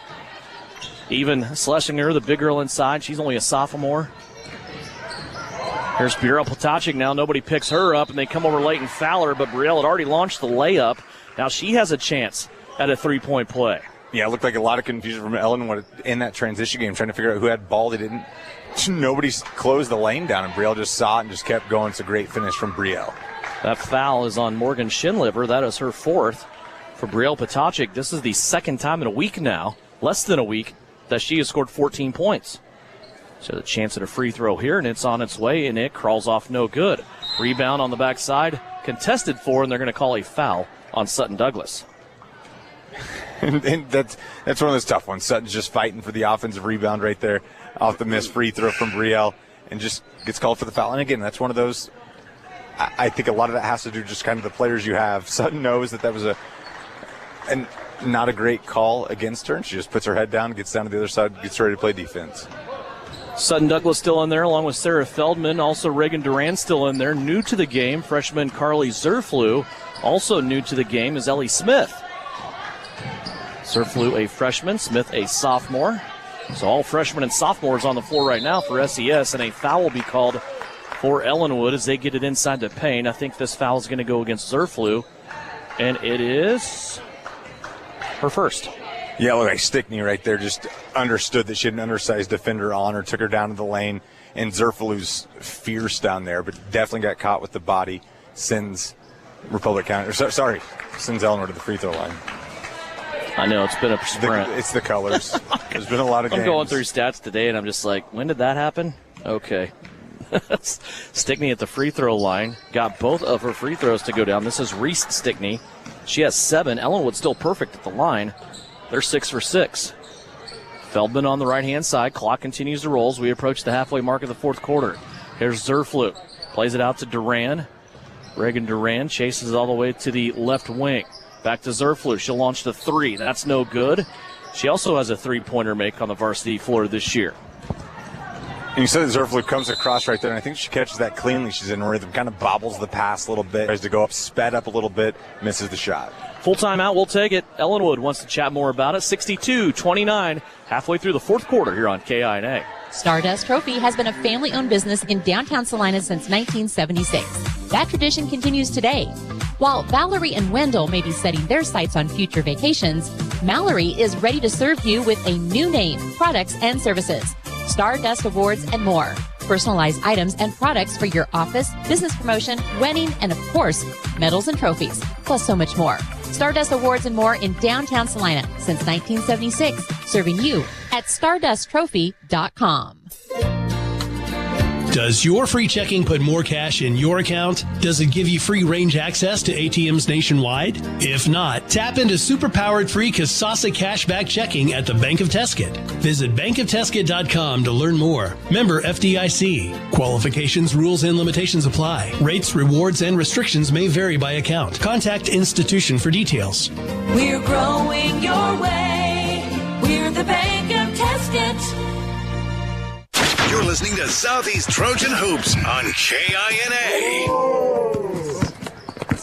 62-29, Southeast of Saline leading here on the road against Ellinwood. Stepping out of conference, they'll be back in tomorrow night when we have senior night at home. Senior festivities on KINA, also always brought to you by New Image Audio. Glad to have them along. And we're seeing another carry palming violation right there in Ellinwood. And it's got to be at least number 5. And you don't see that call very often, but you're seeing that the Southeast defense just forcing those ball handlers kind of into confusing situations. Here's Eliana Smith on the left-hand side. Her shot won't go down. Back the other way comes Ellinwood. There are a couple other games tonight. Nothing really in the area, though. As in girls play, Thunder Ridge and Hill City are playing. Donovan West and Centralia are playing. And of course, our game's here. A shot put up by Ellinwood, and bodies go all over the place. They're going to leave it here with the Eagles as the clock continues to roll, approaching the 3-minute mark. Like what I saw tonight, Tyler, I mean, the outside shooting from Brielle Potocik, the way everybody attacked the rim. Defensive effort tonight I thought was top-notch all over the place. Turnovers kept down, only 6 turnovers so far in this game. I mean, they look sharp tonight for a Monday. Without a doubt, yeah. I mean, awkward game, awkward situation. They've come out and just performed extremely well. Charlotte Knopf with the rebound. She's on the floor now for Southeast of Saline as she joins Zerflew, Feldman, Smith, and also in there is Piper Brown for the first time. This is Piper's first action on a varsity floor. Drive to the rim on the left-hand side. Zerflew there defensively. Ellinwood comes away empty. Feldman again back to the left. Zerflew up top. She'll bring it to the right to Brown. Brown looking inside at Smith. Now back around. Feldman bounces it in to Knopf. 2:11 left to go. Here's Feldman now driving to the baseline. She's going to lose the basketball, and it goes back to the Eagles.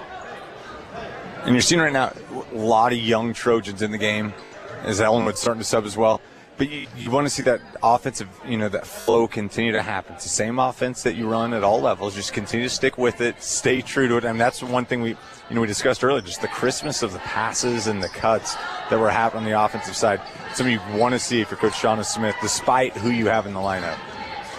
There's a runner and a shot put up. That is no good off the back of the rim for Reese Stickney. I'm not going to lie, I kind of chuckled to myself a little bit when Coach Smith first put Carly Zerflew in, because we had the two freshmen, Reagan Duran and Carly Zerflew, waiting to play defense at half court. And I kind of thought to myself, I was like, knowing their athleticism, that's kind of terrifying. Yeah. Seeing those two waiting on you. And exactly, but you talk about like how valuable is that first free throws missed, how valuable these minutes are for them. I'm just understanding they can play defense at this level. Both offensive games can always be polished up, but defensively, it's intensity and athleticism, and they both possess so much of that. Both free throws missed, but it goes right back. And a crafty, underhand, left-handed shot by Reese Stickney.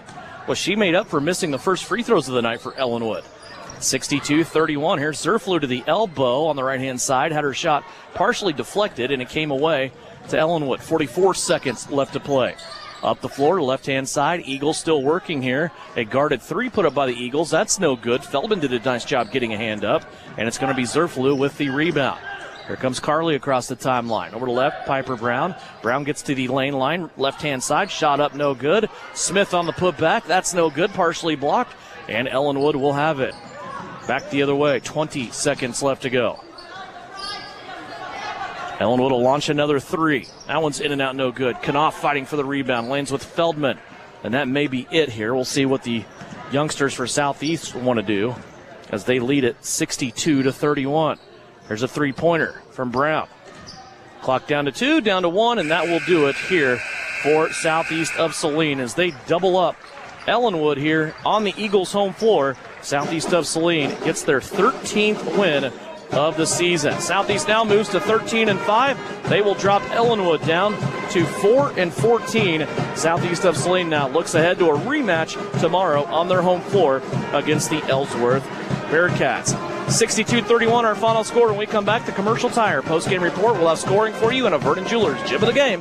It's all coming up when we come back after a Lady Trojan victory here on KINA. Winter travel can be treacherous if your tires are worn out. Stay safe with an inspection at Commercial Tire Company. Cold weather also drops the inflation in your tires. Get them checked today to avoid losing grip or damaging your tires. Commercial Tire will help keep you safe. For repairs that aren't tire-related, our automotive and diesel mechanics will fix it right the first time. Commercial Tire Centers, West Crawford and North 9th, Saline. Commercial Tire Centers, where service is everything.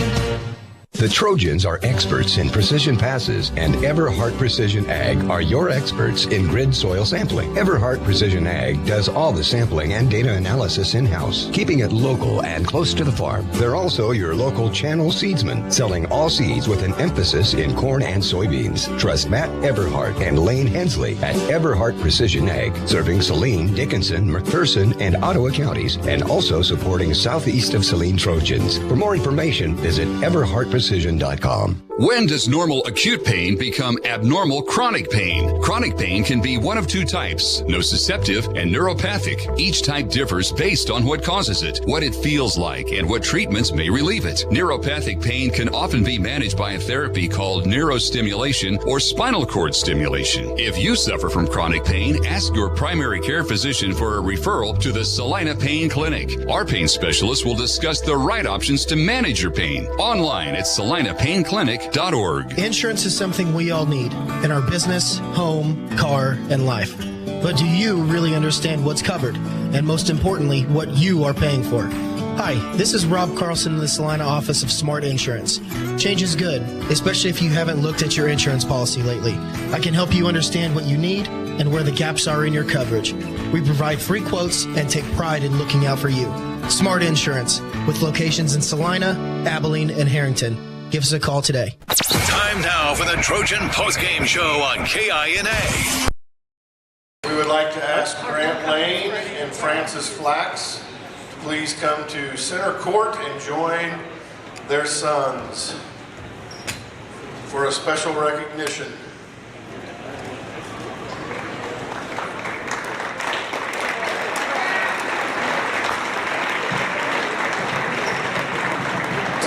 an event that rarely occurs and has probably never occurred at an Ellinwood High School basketball game. I would like to introduce the fathers of tonight's two opposing coaches. Both of these gentlemen are former head coaches of basketball here at Ellinwood High School. Grant Lane is the father of our current head coach, Jaron Lane. Grant coached the Eagles from 1998 through 2005. Francis Flax is the father of Southeast of Saline's current head coach, Bryson Flax. Francis coached here at Ellinwood from 1972 to 1979. Grant and Francis each coached in this gym for 7 years. As a momentum of this night, the sons will present to their fathers with a piece of the old gym floor that was originally installed in 1954 and was replaced last year in 2023. Congratulations and thank you, Grant and Francis, for your service to Ellinwood High School and for passing your basketball legacy on to your sons. Thank you, and let's give these Eagles a round of applause.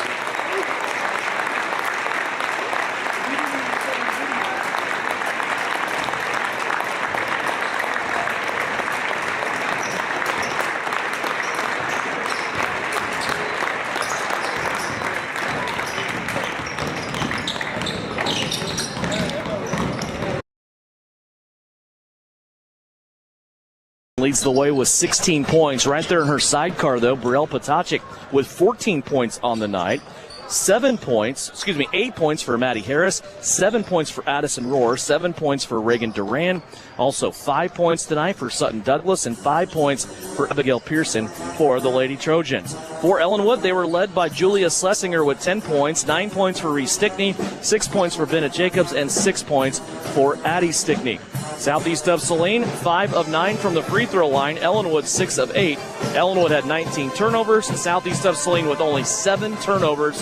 I think that might be the most impressive thing of this game. Knowing the pace that it was played, just 7 turnovers is pretty crazy. Yeah, anytime that you can just slow everything down when that atmosphere was so hectic early on, both teams were looking to get up and down the floor, just control and value the basketball, and that led to a lot of easy opportunities for Southeast early, able to then pull away, get more into their offense, more into the flow. But anytime you secure the basketball in situations like this, I mean, let's call a spade a spade. I mean, for Ellinwood to stay in this basketball game, they're going to have to do some things. And one thing they're going to have to do is limit their turnovers and create turnovers from Southeast. And Southeast never allowed that to happen. And that's why you saw the score get doubled up, 62-31. Time now for our Vernon Jewelers Gym of the Game. I think the outside shooting and also the defensive presence tonight of Brielle Potacek, we're going to lean on her for our Vernon Jewelers Gym of the Game. It's the second time in less than a week that she has scored 14 points. She also did it against Republic County last Thursday night, and that is a season high for her, so she duplicates that season high with 14 here tonight. She made her first 4 3-point attempts of the night, and she really helped Southeast of Saline get out of the gates here quickly, along with Lexi Jacobson, who scored 16 tonight, as Southeast of Saline goes on for a 62-31 victory here over the Ellinwood Lady Eagles. Now they are sitting with just 2 games left. Believe that or not. Ellsworth tomorrow night at home, and then they will go to Republic County a week from tomorrow to round out the regular season. So 2 games left here in the regular season for Southeast of Saline. Good job, my friend. We're going to turn the corner now, go to the guys contest. Thank you very much. Tyler Smith joining us here for the girls contest. We'll have Francis Flax come in. I'm sure we'll talk more about some of the history of this gym and this floor with him as we turn the corner for the guys contest. We're about 12 minutes away from starters and the tip right here on KINA. Are you looking for a local brokerage firm to help you with your Medicare, life insurance, and annuities? L&L Advisors is the #1 local Medicare supplement and insurance specialist. Medicare can be confusing. Let the experts at L&L Advisors help make sense of it. Stop by one of 3 locations in Salina or McPherson and speak to an agent about the needs of your family. L&L Advisors, main office at 717 Roach right off Crawford and in the Central Mall Salina and downtown McPherson. Based on honesty and trust, contact L&L Advisors today. Okay, Coach, thank you for your breakdown on your offense and defense. Now here's Lynell Garrettson, your real estate coach for buying and selling. Hi, fans. It's Lynell Garrettson from SalinaHomes.com, and I'm here to coach you up in your real estate game plan. Now is a great time to list your house, land, or investment. Or if you're in the buying mood, I'd love to help you find just the right real estate opportunity for you. And as always, go Trojans. Buy or sell, call Linnell at SalinaHomes.com. We now will look towards game number 2 of our doubleheader tonight. Of course, it will be the guys contest featuring the Trojans of Bryson Flax. And, Coach, a busy week for you last week as our road trip to Beloit began the week, and then 2 at home as you ran away from Republic County, then did the same to Minneapolis on Friday night, 63-25. What'd you think about your week last week as far as all 3 games go? Yeah, we kind of started off a little slow, obviously. Beloit's really good, and I thought that we'd hang in there a little better than we did, but all in all, I thought in that game we did some good things. We just couldn't convert. Really struggled to score the basketball, and that happens. Then fast forward to Thursday night, we were Republic came in a little outmanned, but at the same time, I thought we were pretty efficient. I thought we did some really good things. And then Minneapolis, same thing. They're missing their best player and their 6-man and come in here and battle.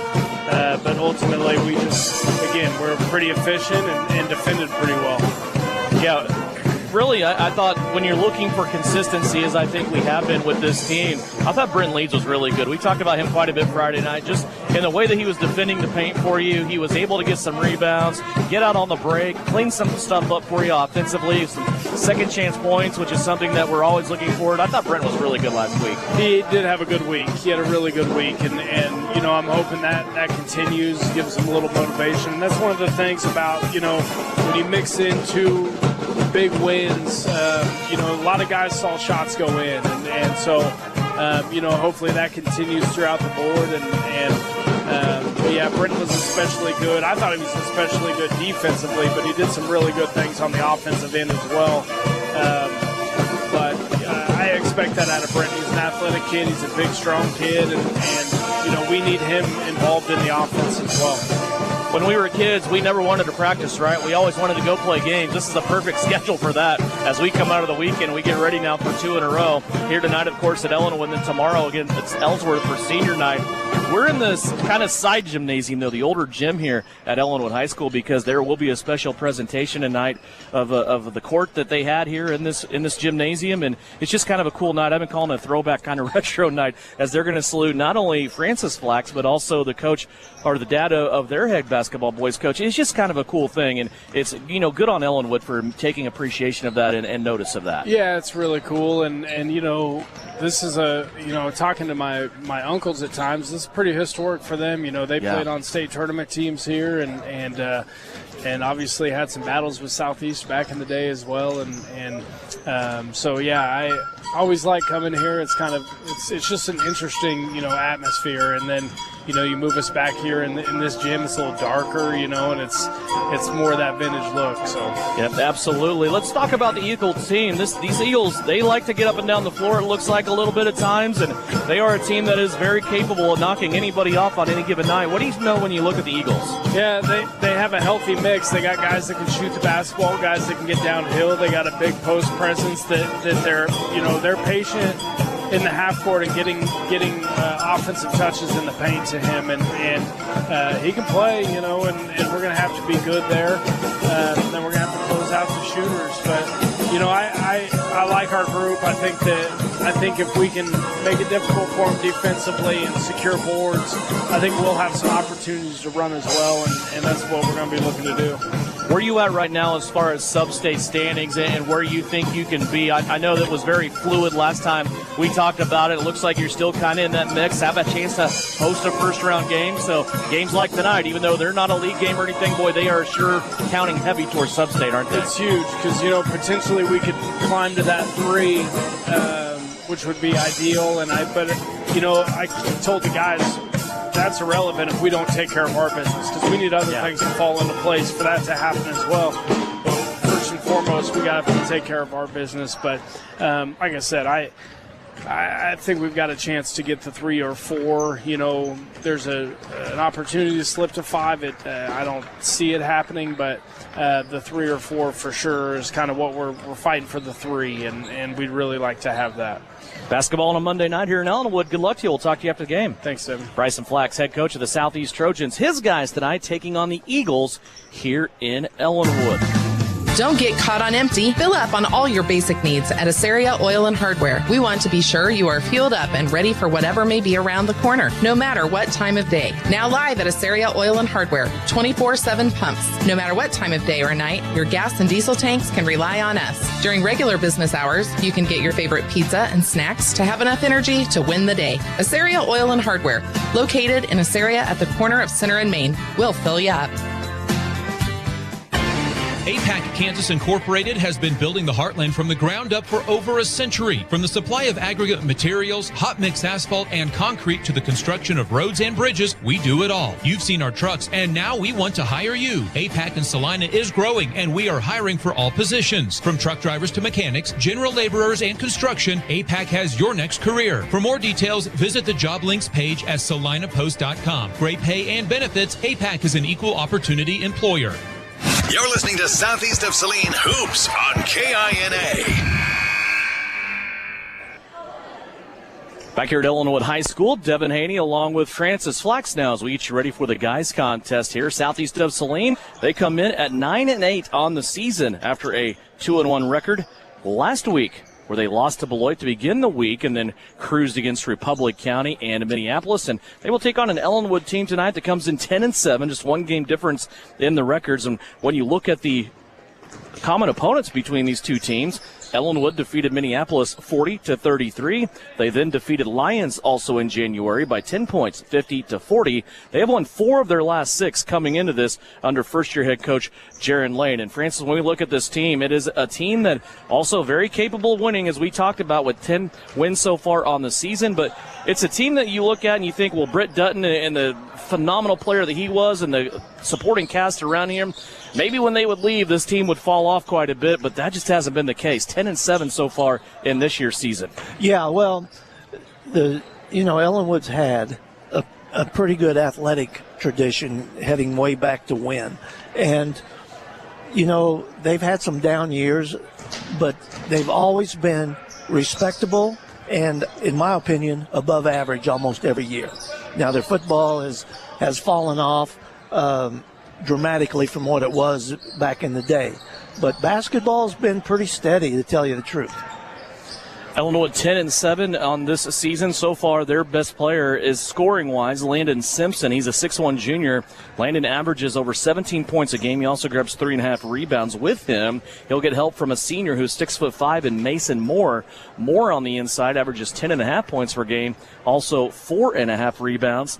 Also Chase Gibson, Drew Hines, and Alex Brock, part of the arsenal for the Ellinwood Eagles. All 3 of those guys are seniors as they are playing under first-year head coach Jaron Lane. And he had a nice little presentation here, got a piece of the court that you used to coach on. It was kind of a neat deal. Tyler Smith and I talked about it. Not only is your son Bryson coaching, but Jaron Lane, his dad, also coached here as well. And they brought you guys out on the floor and gave you a piece of the old court that I heard it was installed here in 1954, and it just got replaced over the summer. It's a pretty good run for a court, isn't it? Yeah, it is. And let me tell you something. This court is much brighter than the old court. So Ellinwood and Southeast of Saline, as we get ready to go here, it's a non-league contest between these two teams. Southeast of Saline, of course, coming from the NCAA, and they will get back into league play tomorrow as they take on a state-ranked Ellsworth squad. But Ellinwood, the task at hand here tonight as they come in, the Eagles at 10-7 and Southeast of Saline at 9-8. We'll step aside just one last time here. When we come back, we'll have starting lineups for you and the tip.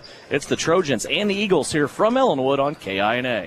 Are you looking for a local brokerage firm to help you with your Medicare, life insurance, and annuities? L&L Advisors is the #1 local Medicare supplement and insurance specialist. Medicare can be confusing. Let the experts at L&L Advisors help make sense of it. Stop by one of 3 locations in Salina or McPherson and speak to an agent about the needs of your family. L&L Advisors, main office at 717 Roach, right off Crawford, and in the Central Mall, Salina, and downtown McPherson. Based on honesty and trust, contact L&L Advisors today.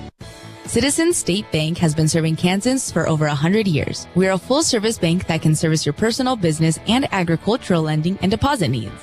Citizens State Bank offers 24/7 convenience with mobile deposit, online banking, and our ATM conveniently located in front of the building. Stop by and see our friendly and helpful staff. Citizens State Bank at 600 Maple Street in Gypsum, Kansas. Citizens State Bank and Trust Company is a proud supporter of the Southeast of Saline Trojans. The hours of drills, the pre-dawn workouts, the hundreds of laps. It takes hard work, passion, and drive to do what you love. When you're sidelined by injury, Saline Regional Sports Medicine is just as committed and works just as hard to get you back in the game. Saline Regional Sports Medicine, 785-452-7366. SalinaRegionalSportsMedicine.com. If you're considering a career in healthcare, the nursing program at Kansas Wesleyan University can open doors for your future. You'll learn from experienced faculty, and there are great clinical opportunities right here in Salina. Tremendous scholarships are available, and KWU graduates posted 100% NCLEX pass rate last year. Want to know more? Visit kwu.edu/nursing today. Again, that's kwu.edu/nursing. Don't get caught on empty. Fill up on all your basic needs at Asaria Oil and Hardware. We want to be sure you are fueled up and ready for whatever may be around the corner, no matter what time of day. Now live at Asaria Oil and Hardware, 24/7 pumps. No matter what time of day or night, your gas and diesel tanks can rely on us. During regular business hours, you can get your favorite pizza and snacks to have enough energy to win the day. Asaria Oil and Hardware, located in Asaria at the corner of Center and Main, will fill you up. Frisbee Construction is a service organization for the commercial grain industry dedicated to giving you the best in planning, the best in quality, and the best of workmanship, and overall the best value for your dollar since 1949. Frisbee Construction specializes in new construction as well as remodel and repair of grain handling facilities throughout the Midwest. Frisbee Construction Company in Gypsum has emergency crews available as needed. For more information, go to frisbeeinc.com. Maybe you don't play quarterback or make the highlight reel. Maybe you're not a high school athlete anymore. But just like an athlete, you can get first-class orthopedic care from Salina Ortho.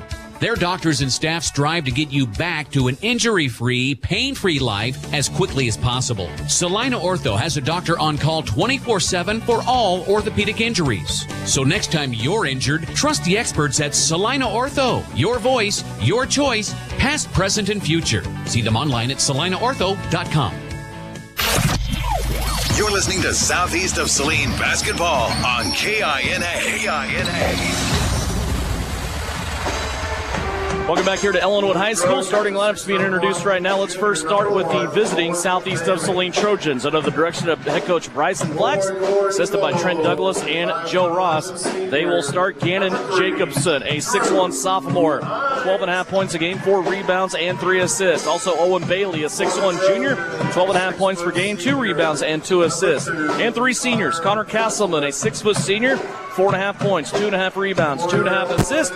Daniel Carey, 6' senior, averages 7 points a game, 3 rebounds, and 2.5 assists per contest. And Britton Leeds, a 6'5 senior, averages 6.5 points per game, along with 5.5 rebounds. For the Ellinwood Eagles, they will start Landon Simpson. He's their leading scorer at 17 points a game. The 6'1 junior also grabs 3.5 rebounds. With him will be Drew Hines, a 6.5 point per game performer, also grabs 4 rebounds. He leads the team in assists and steals. He is a 5'11 senior in Drew Hines. Chase Gibson, also in the starting lineup, 3 points, 3 rebounds for the 5'11 senior, along with Alex Brock, a 5'9 senior who averages 7 points a game and 3 assists, and Braden Lewis, a 5'11 junior who also plays for this Ellinwood team. Southeast of Saline averages 50 points a game. Ellinwood averages 50 points a game. Coach, your New Image Audio, keys to success tonight for Southeast of Saline. Well, the first thing is we're playing for a favorable seed in sub-state tournament. So we have to take care of business. The second thing, we need to establish the pace of the game to our liking, which is up-tempo. I think Ellinwood, even though they score 50 a game, they take their time. And last of all, we got to get a lot of one-and-outs against Ellinwood. We can't give them second-chance points. Very good. Thank you very much for that. The New Image Audio, keys to success for the Trojans, who take the court wearing purple. Ellinwood will take the court wearing white. As we start out, Brenton Leeds clearly the largest man on the floor right now, as Ellinwood starts a smaller lineup of 6'1", 5'11", 5'11", 5'9", and 5'11". So you can tell maybe Brenton Leeds, just size-wise, will have a chance to continue the excellent week I thought he had last week. And right away, Daniel Kerr goes into a curling Brenton Leeds, and Brenton makes the first basket of the game. That's a good sign. They hit him at the high post, and then he rolled off a pick to the bucket. Easy bucket. They do have a 6'5" senior that averages 10 points a game, but he is not in the starting lineup. He is on the bench right now in Mason Moore. Yeah, I had talked to one of the Ellinwood people before the game, and they said that he's been injured and doesn't always get to play as much as they were counting on. Okay. Here's a foul now, a blocking foul, little hip check there against Southeast of Saline. First foul of the contest will belong to Connor Castleman. Well, the floor sure looks nice compared to what it did before. It was a dark floor before. Well, I imagine a little paint, some new speakers, some new lights, brighten the place up. Keep the old barn going, right? Well, they need new lights, I can tell you that. Here is a drive now. A little one-dribble drive. Now a kick back out. Southeast of Saline playing their tenacious man-to-man defense so far. Owen Bailey out on the drive. He is going to escort an Eagle down deep into the paint, and then they kick it back out. Here's a little shake-and-bake move from Drew Hines. Hines floated up an air ball off the runner. Daniel Kerr will take the rebound. Long pass up the floor to Owen Bailey. Bailey waiting on his teammates. Now skips it over to Jacobson. Gannon for three. Off the heel, no good. Contestant for the rebound, and it's going to be taken in by the Eagles. Castleman had a chance at that, but then it was taken in by Chase Gibson down low. 2-0 Southeast of Saline. They scored on their first possession of the game. Ellinwood now, their second trip on offense. Trying to equal things up at very least here against Southeast of Saline on defense. Yeah, we need to speed them up just a little bit. Like I said, they're pretty methodic, even though they score 50 points a game. Daniel Kerr gets tied up there with Chase Gibson. Kerr would not let go of that basketball, neither would Gibson, and they go to the floor together. And as we talked about, the 6'5" senior Mason Moore, he springs up off the bench.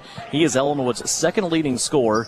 He is their leading rebounder. He gets 10.5 points per game and 4.5 rebounds for the senior. He matches up well, it looks like, size-wise, with Brenton Leeds. 2-0 Southeast of Saline, 2 minutes in to this contest. Once again, stuck here on offense is Hines, as Southeast really getting after the ball handlers here around the perimeter early on in this game. Here's Moore inside. Here's Leeds with him. Moore wants to go to work. Fade away on the baseline. Leeds there to deny him away, and Ellinwood's going to tip the basketball out of bounds. Good defensive stand there by Brenton Leeds. Very good. You know, Moore is taller, but he's slight of built, where Brenton is pretty well built at 6'5". Southeast will have it back here, wearing their road purples. They'll be back in their home whites tomorrow as they tangle with Ellsworth at the home gym. It'll be senior night on the campus of Southeast of Saline. Here's a kick out to Daniel Kerr. His three-pointer on the way, and Captain Kerr gets his first basket of the night. A three-pointer for Daniel Kerr. 5-0 Southeast of Saline. If you're just tuning in and you missed the girls' contest earlier, Shauna Smith's group doubled up the Ellinwood Eagles on their way to an easy victory. 13-5 now on the season for the Lady Trojans. And here's a fadeaway inside from Mason Moore. Well contested, though, however. Excuse me, it's Landon Simpson. Simpson on that basket. Yeah, it's good defense. 3 minutes in. First bucket there for the Eagles. 5-2 our score. Kerr down low. Wants to go to work. Has his shot partially blocked as he's turned away by junior Braden Lewis. And the Eagles take it away. It's good defense there by Ellinwood. 5-2, Southeast of Saline. Here's Moore on the outside. That time Gannon Jacobson was with him as he put up the three, and that's a high rebound. Brought in by Connor Castleman. Owen Bailey off the break. The pull-up, no good. Leeds inside, though. Is hammered from behind twice. It looked like he got hit in the head on the rebound, and then on the shot attempt, no whistle blown. There's one thing we learned about these three-man officiating crew during the girls' game is they did not call a lot of fouls. They do call a traveling violation on Ellinwood on the other end. 5-2 remains our score. Southeast of Saline with the lead. They'll get the ball back. Well, it looked like Brenton could have done two things. He could have caught it off the glass and scored without bringing it down. The other thing is, like you said, pretty sure he got hammered. Here's Jacobson off the handoff. His three-pointer flies, no good. And the rebound taken in by the Eagles. Drew Hines coming up the left-hand side of the floor. He will not stop. He'll go all the way underneath the basket. Now play it back out to Moore. They'll go left-hand side. Alec Brock will have it. Brock scores 7 points a game as Ellinwood gets it back inside to Moore. A little turnaround shot. He flips it up with the right hand. No good. Leeds plays defense. Then he goes and grabs the rebound. Up the floor, right-hand sideline. Bailey with it. Bailey will wait, now looking to skip. He does so to Castleman on the left-hand side. Here's that drive by Connor Castleman. That quick step and that left hand. Connor Castleman gets 2. Yeah, you see that seam, and he's got it on the left side of the lane. He's going. He has really gotten comfortable doing that move here in the second part of the season. 7-2, southeast of Saline.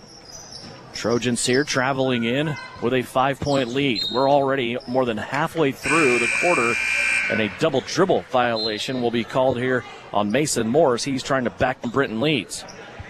Leeds, Kerr, and Castleman. Nope, excuse me. It's just going to be Castleman and Leeds come out. Kirby Davis, Omar Calzada come in. Kerr just came over to have a conversation with Bryson Flax real quick. So a couple of substitutions here for southeast of Saline early on. 3:18 left to go, opening quarter. Down low to Bailey. Bailey, little head and shoulder fake, and they're going to call an offensive foul on Owen Bailey as he went into the defender that time. Little head and shoulder fake, and they're going to say a player control foul on Owen Bailey. Well, he did put his head down, or his shoulder, I guess. But I didn't see anything there that he didn't displace a defensive player. Not a call you see often there when you're making a little head and shoulder fake and you get the player control. Nonetheless, a turnover for southeast of Saline is their first. And now a near steal by Owen Bailey. Saved over there on the bench by Brielle Potachik, who hit her first 4 3-pointers tonight. That's a good sign for the lady Trojans. They are a different dynamic when she's hitting shots, right? She had another good game. The second time in less than a week she scored 14 points, which is a tie of her season high. 7-2 here. Trojans of southeast of Saline off to a 5-point lead as we are just kind of cruising through a first quarter play. Here's a steal by Gannon Jacobson. Spin move, gets to the cup. He is fouled, and free throws coming up for Gannon Jacobson as he took a big step spin move and got to the lane from the right-hand side of the floor back to the paint. He was grabbed, and he will go to the free throw stripe. Well, back to the other end, he made a great defensive play and then turned it into a shot at the basket where he got fouled. Alec Brock guilty of the foul. It is his first. Jacobson clangs it off the front of the cylinder. Castleman will check back in. He will replace Daniel Kerr. 2:32 left to go here, first period. Again, not a lot of action tonight, so we're not ignoring the Bennington State Bank scoreboard. It's just nothing really going on in the area. There's a miss on the second free throw. Omar Calzada trying to get it for Southeast, but it's off of him and out of bounds. It will stay with the Eagles, who will bring it back the distance from left to right. Live stream video on SalinaPost.com tonight, free of charge. It's brought to you by Asteria Oil and Hardware. As the inbounder for Ellinwood was holding the basketball, waiting on a sub to come in, but the ball had already been placed for play. Now a carry violation, which was very popular in our first game tonight as well. Turnover number 4 for Ellinwood. Now Mason Moore will check in for the Eagles. He will replace Braden Lewis. Your Southeast lineup right now is Owen Bailey, Gannon Jacobson, Kirby Davis, Omar Calzada, Connor Castleman. 2:14 left to go, first quarter. Scoring just kind of stalled out here, 7-2. Southeast with a 5-point lead. Kirby Davis leaves it off for Calzada. He's working that short corner baseline on the right-hand side. Now he plays it back out. Jacobson now back to Calzada. Kirby Davis pops out, free throw line extended. Davis lost the handle on the basketball. Now a couple Eagles dip in. Long three by Owen Bailey. Comes off the rim, no good. Castleman trying to keep that rebound alive, but it's going to be taken in by Mason Moore. Here come the Eagles from Ellinwood. Moore up top, now guarded by Calzada. Here's a runner off the window, and a two-pointer by Alec Brock. His first basket of the night. Southeast lead trimmed down to 3. Calzada, lob pass. Inside. Can't get it to go off the feed from Gannon Jacobson. Great feed. Yeah, really nice play there. Southeast, though, comes away empty. Eagles with the ball. They'll work it around. Here's a steal by Owen Bailey. Bailey out on the open floor. Goes up for the right-hander, and he puts it down. Owen Bailey, his first basket of the game. 5 turnovers for the Eagles. Now a long full court pass for Ellinwood. Out for a three-pointer on the right, and that splashes through. Landon Simpson, their leading scorer, was left momentarily on the right-hand side. 9-7. Kirby Davis has it stolen away. Here comes Chase Gibson back the other way for a right-handed layup, and we are tied. Second turnover for Southeast ends up in a run out for Southeast, for Ellinwood. 9-9. Have to be stronger with the basketball. Jacobson with it. He gets inside. Again, another spin move off the window. Owen Bailey got the rebound, just had a really poor angle and couldn't get it off the window. Ellinwood can play for the last shot here if they want. We are tied at 9. Up top, dribbling for the Eagles, Drew Hines. Hines now, the motion started and he waved it off. Still 14 seconds left on the clock. Now Hines will take the motion, but Jacobson takes the ball away. Cannon Jacobson still trying to get custody of that ball, and then a foul will be called by the Eagles coming in from behind. Knocks Jacobson to the floor. Cannon Jacobson pretty active here defensively early on. Yeah, he is. Got to get some offense from him, though.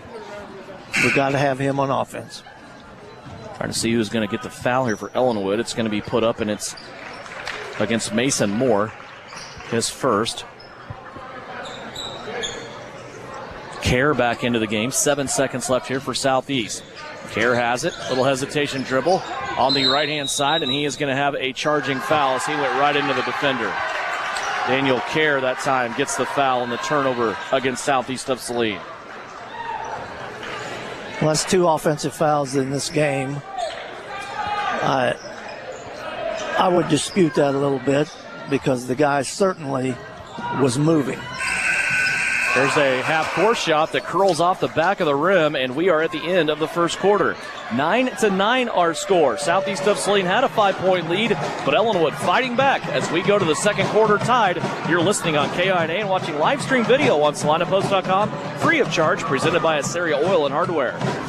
Mary Maids in Salina offers house cleaning services you can see and feel. Your home is more than just a house. It's where memories are made and moments are cherished. Though life can be complicated, house cleaning shouldn't be. Mary Maids strives to take the stress out of your day so you can live your life your way. With more than 40 years experience and an advanced time-tested cleaning process, they can help you reclaim time with your loved ones. Find Mary Maids on Facebook or check out their website at marymaids.com. Don't get caught on empty. Fill up on all your basic needs at Assyria Oil and Hardware. We want to be sure you are fueled up and ready for whatever may be around the corner, no matter what time of day. Now live at Assyria Oil and Hardware, 24/7 pumps. No matter what time of day or night, your gas and diesel tanks can rely on us. During regular business hours, you can get your favorite pizza and snacks to have enough energy to win the day. Assyria Oil and Hardware, located in Assyria at the corner of Center and Main. We'll fill you up. This is Trojan Basketball on KINA. Devin Haney, Francis Flax back here in Ellinwood Gymnasium. 9-9 is our score. Southeast of Saline led 5-0 and also 7-2, but Ellinwood came fighting back and tied it at the end of the first quarter.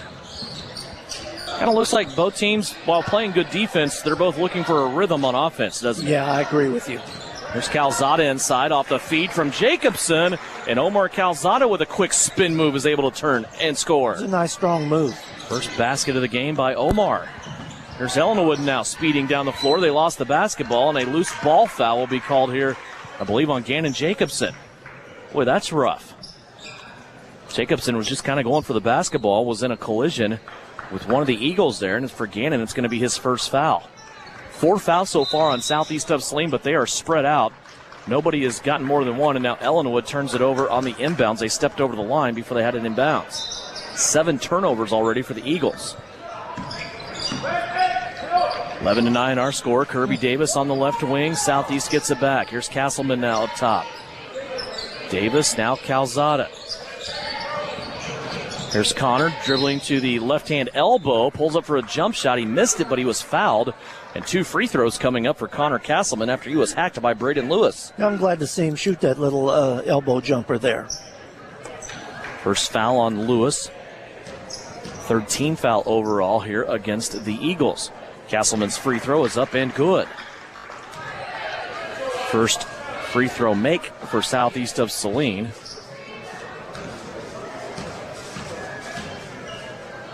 Second one is on its way. That one twists off the back rim. No good. Kerr, though, fighting for the rebound, has it back, plays it back to Castleman. Nice feed down low. Connor found Omar Calzada down on the right block and dropped an assist on him. Omar's second bucket of the quarter. It started with a great rebound by Danny Kerr. Yes, sir. And then he got it to Castleman. Castleman got it immediately into the post. No contest. Little 5-0 run here by Southeast to start this quarter as they go back up by 5. It's their biggest lead of the night thus far. It's been there 3 times for the Trojans. Now playing defense. Ellinwood has it on the right-hand side. They're going to kick it out here. Lewis now on a skip pass. It goes to the other side of the floor to Chase Gibson. Holding the basketball now once again, Alec Brock. He's going to drive, put a shot up, no good. Jacobson with the rebound. Here comes Gannon Jacobson. Up the left-hand side of the floor to Kirby Davis. Davis looked inside momentarily. Now played around the perimeter. Ends up with Castleman. Connor on a drive. Now back to the short corner. Davis, spin move. Up and under to the cup. Can't get it to score, but he got the second chance opportunity and put it up and in. Nice move initially there, Coach, by Kirby Davis. And way to stick with it. And the way to stick with it, that's the most impressive part. Well, that was a beautiful move. He first put a full spin on, then went up and under off of that spin. Here's another stop by Southeast. They're coming back the other way. Jacobson to Castleman. Connor with a spin move, but he got it stripped. Now he has it back along the baseline. Kicks it out. Davis for 3. Got it to go. Southeast on fire as they're starting the second quarter here.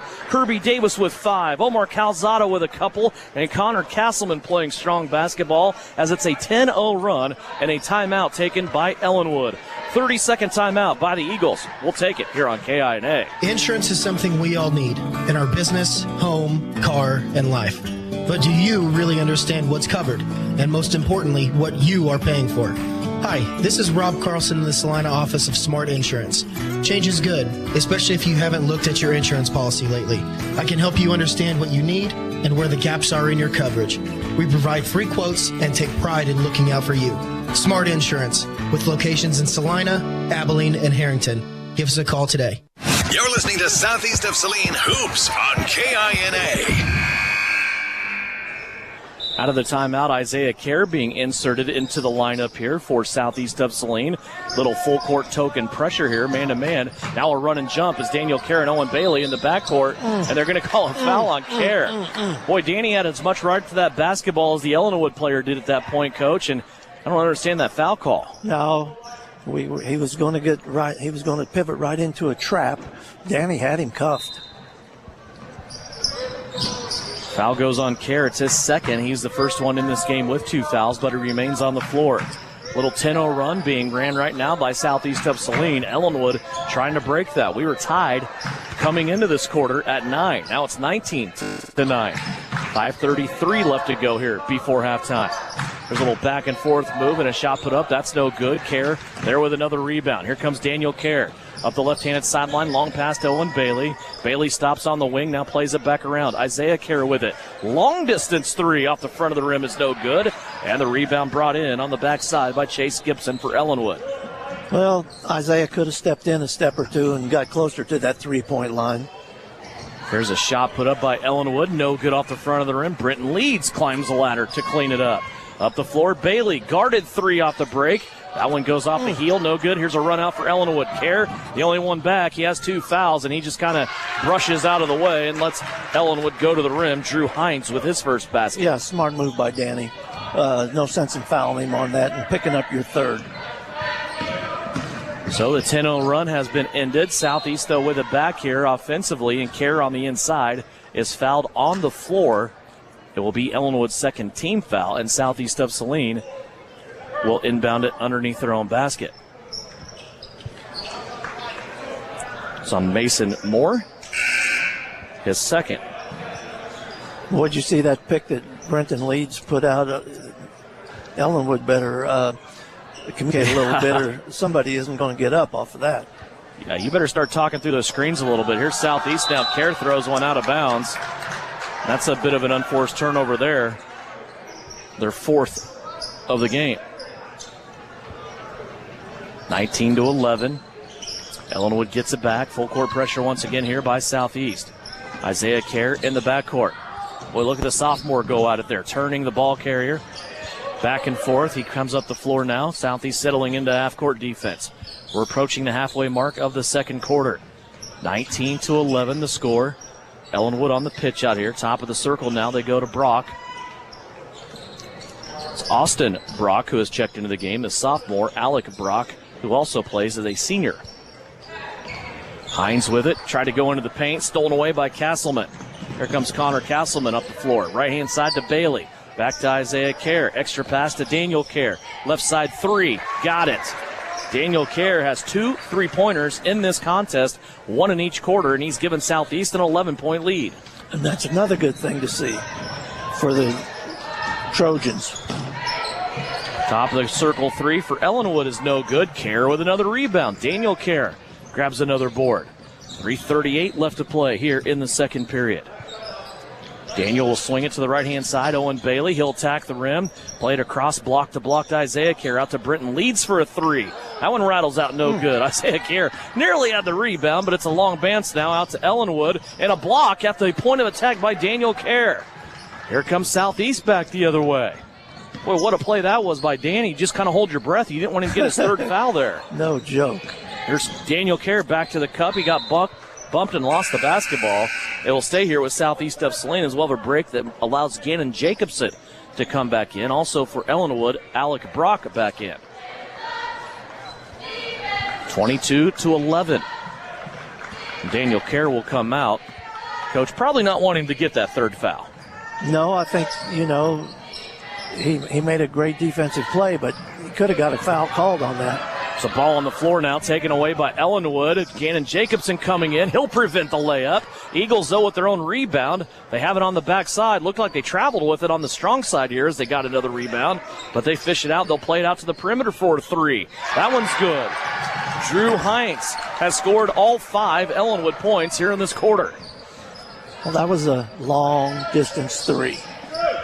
22-14. Leads on the kick out to Jacobson. High pass there. Jacobson has to save it. Now Castleman collides with a defender, tried to play it back out to Jacobson and turned it over. Second turnover of the quarter for Southeast, 5th for the first half. Yeah, a little bit out of character there, but hopefully we'll get a stop here and take it down and do something productive. 22-14, Southeast of Saline leading.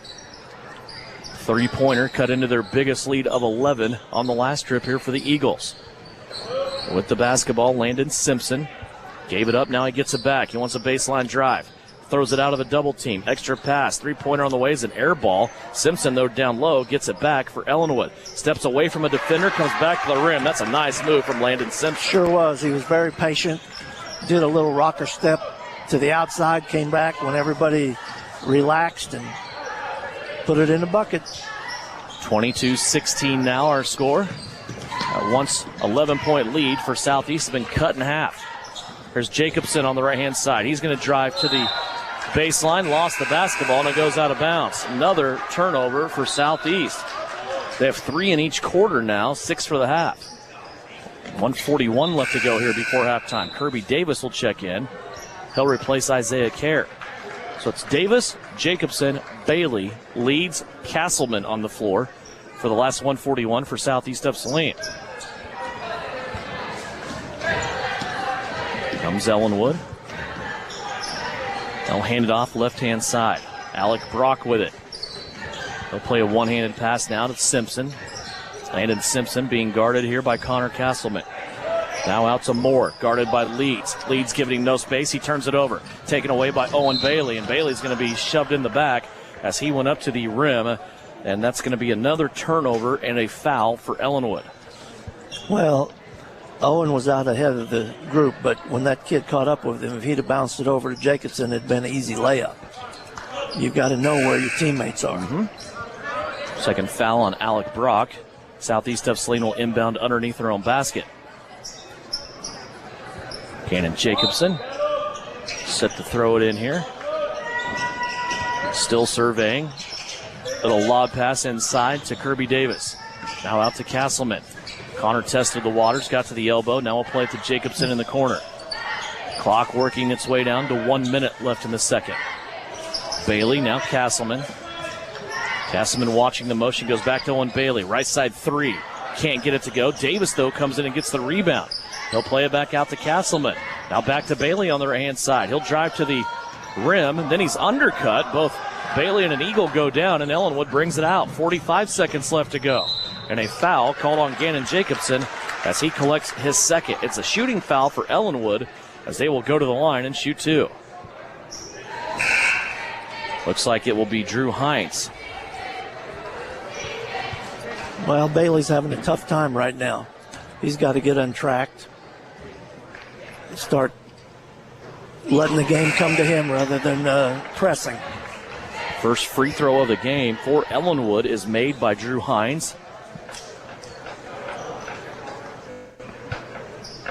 45 seconds left to go here, second quarter.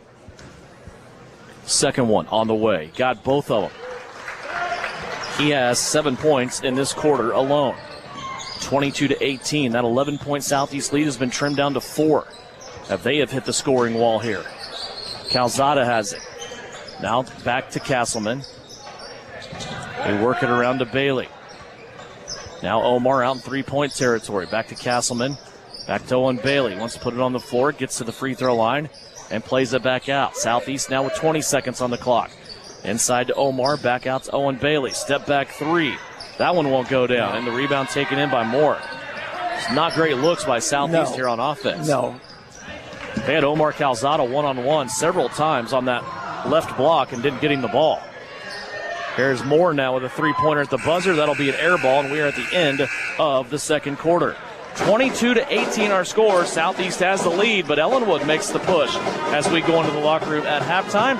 They cut into what's an 11-point lead for Southeast of Saline. Now a 4-point game here at the break. When we come back on the Knopf Auto and Truck Accessories halftime report, we'll go over the first half stats. Also, check the game that we had earlier tonight. It was a victory for the Southeast Lady Trojans. It's all up when we come back at halftime. Southeast of Saline leads it 22-18 here on KINA. Knopf Auto and Truck Accessories. Everything to bling out your ride in one place, including top quality lift kits, wheels and tires, bumpers, Jeep accessories, fender flares, bed covers, bed liners, step bars, even custom painting. Knopf Auto is the and soil dealer and has many synthetics and filters in stock. Visit Knopf Auto on Facebook for specials, great ideas, and let them make your truck stick out in a crowd. Knopf Auto and Truck Accessories, supporting the Southeast of Saline Trojans. Okay, Coach, thank you for your breakdown on your offense and defense. Now here's Winnell Garrettson, your real estate coach for buying and selling. Hi, fans. It's Winnell Garrettson from SalinaHomes.com, and I'm here to coach you up in your real estate game plan. Now is a great time to list your house, land, or investment. Or if you're in the buying mood, I'd love to help you find just the right real estate opportunity for you. And as always, go Trojans. Buy or sell, call Winnell at SalinaHomes.com. This is the Trojan Halftime Report. Coming up, a first half recap. Shot at the horn! Stats, interviews, and a look at other area games. Now, let's get back to the gym for Trojan Halftime on KINA. Back here at halftime, 22-18. Southeast of Saline leads it by 4. Time to look back at first half scoring of this contest for the Citizen State Bank scoreboard. You want to bank where the Trojans bank, and that's in beautiful downtown Gypsum at the Citizen State Bank. For Southeast of Saline, so far 6 different Southeast of Saline players have scored, led by Daniel Kerr with 6, 5 for Kirby Davis, 4 for Omar Calzada, 3 for Connor Castleman, 2 for Owen Bailey, and 2 for Brenton Leeds. For the Ellinwood Eagles, they are led by Landon Simpson and Drew Hines, who each have 7 points in this game. Also 2 for Chase Gibson and 2 for Alec Brock. Not a lot of free throws in that first half. Southeast of Saline, 1 of 4 from the free throw line. Ellinwood, 2 out of 2 from the free throw line. Turnovers, 9 for Ellinwood. 6 of those came in the first quarter. 6 turnovers for Southeast of Saline. 2 of those in the first quarter were offensive fouls that were also counted as turnovers. Once again, our score here at the break, Southeast of Saline leads at 22-18. They've led the whole way so far. Their biggest lead was midway through the second quarter. They came out, went on a 10-0 run. As they were starting the second quarter, they actually put that lead to 11. But then Ellinwood came chipping back, and now we have a 4-point game here at the break. 22-18 our score here at halftime. When we come back, we'll take a flashback to our first game of the night. It was a Southeast of Saline Lady Trojan victory. We'll do that when we come back here on KINA. Don't get caught on empty. Fill up on all your basic needs at Asaria Oil and Hardware. We want to be sure you are fueled up and ready for whatever may be around the corner, no matter what time of day. Now live at Asaria Oil and Hardware, 24/7 pumps. No matter what time of day or night, your gas and diesel tanks can rely on us. During regular business hours, you can get your favorite pizza and snacks to have enough energy to win the day. Asaria Oil and Hardware, located in Asaria at the corner of Center and Main. We'll fill you up. Suburban Appliance Center is your official dealer for Traeger grills. Check out this 6-in-1 versatile unit that grills, bakes, smokes, roasts, braces, and barbecues. Suburban is your exclusive dealer for the Traeger Timberline series, and they have your Traeger spices too. Suburban Appliance Center, they are locally owned and they offer appliance brands like Amana, KitchenAid, Whirlpool, and of course Maytag. Suburban also offers exceptional service. Suburban Appliance Center, 1900 South 9th. You're listening to Southeast Trojan Hoops on KINA. Back here at Ellinwood High School, halftime of the guys contest, 22-18 is our score. Southeast of Saline leads it by 4. Looking back at the girls contest tonight, it was a really good outing for Shauna Smith's squad. 62-31, the final score there. And boy, Coach, you talk about that girls game. It was a high-tempo game. And I think one of the things I'm most impressed with, not only was it the point output, which was the highest of the season for Southeast of Saline, but in all of that high-speed tempo, kind of almost frantic pace at times, Southeast girls only had 7 turnovers. Yeah, I saw the second half of the game. I did not see the first half, but I was really impressed, but I thought that, we don't score that many points. Ellinwood doesn't score that many points, and we almost had those totals at halftime. Yeah, that's one thing we were talking about in the pregame. Southeast, they score about 40 points a game. Ellinwood was about 35. We split 37 at the end of the first quarter, and leading the way for Southeast of Saline was Lexi Jacobson. Another good night for her. 16 points for the senior. Brielle Potachik had 14 points, 8 points for Maddie Harris, 7 for Addison Rohr and Reagan Duran, and also 5 points for Abigail Pearson and Sutton Douglas.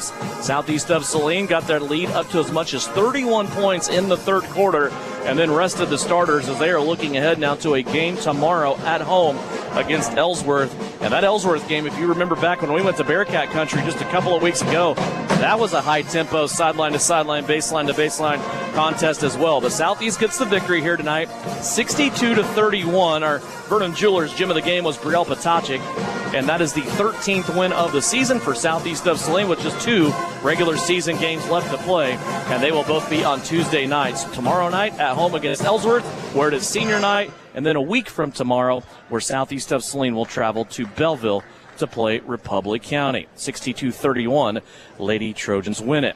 Southeast of Saline on the guys' side here at halftime, up 22-18. We'll take a 2-minute timeout. Back with more when we come back here on KINA. Knauf Auto and Truck Accessories. Everything to bling out your ride in one place, including top quality lift kits, wheels and tires, bumpers, Jeep accessories, fender flares, bed covers, bed liners, step bars, even custom painting. Knauf Auto is the and soil dealer and has many synthetics and filters in stock. Visit Knauf Auto on Facebook for specials, great ideas, and let them make your truck stick out in a crowd. Knauf Auto and Truck Accessories, supporting the Southeast of Saline Trojans.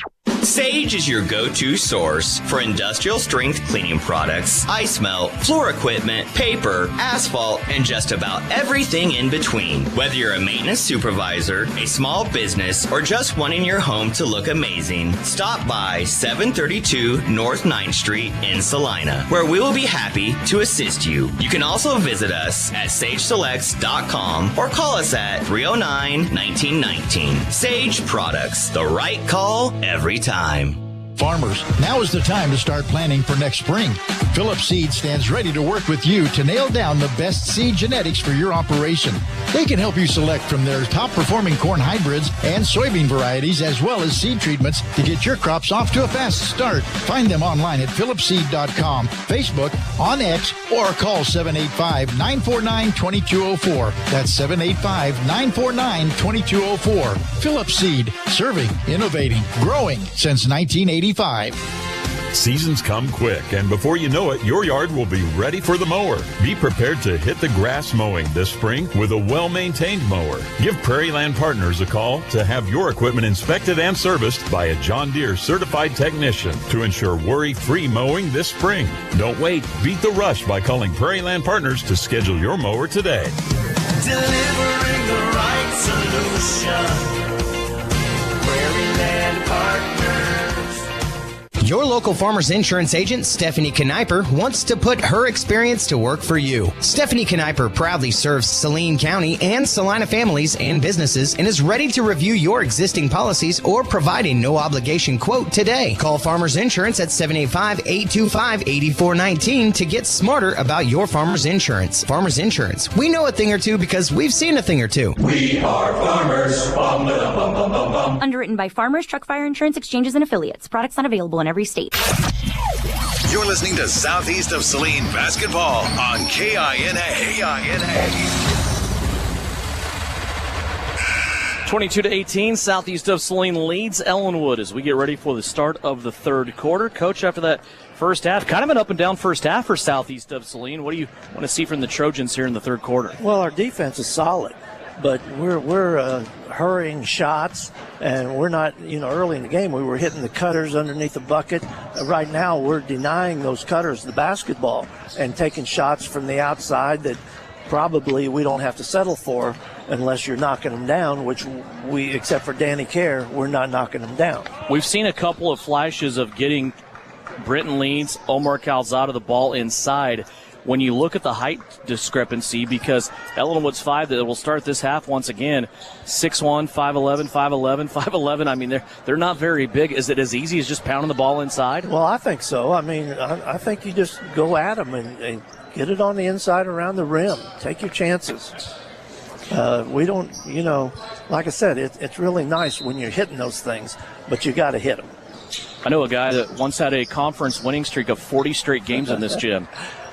Well, I know that guy too. It wasn't easy.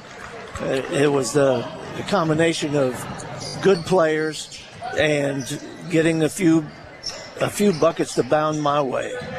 That is incredible, though. 40 straight games in league play. Here's a shot put up by Daniel Karras. He gets his way inside to the left block. Little head and shoulder fake. Got his guy in the air. And then he is going to earn a trip to the free throw line. Daniel has not shot free throws yet. And free throws have been at a minimum for Southeast of Saline and Ellinwood. Only 6 free throw attempts in this entire game thus far. Free throw is up and it's good. Glad to see that. Get one in there. Chase Gibson, guilty of the foul. That is his first. Second free throw here by Kerr is also good. Couple of makes at the free throw line there for Daniel Kerr. Gets things started for Southeast of Saline. Their lead back to a half a dozen here, 24-18. Here's a couple of bodies on the floor now as Ellinwood has a guy fall down. It's Landon Simpson. Went to take off for a drive over there on the baseline and fell down.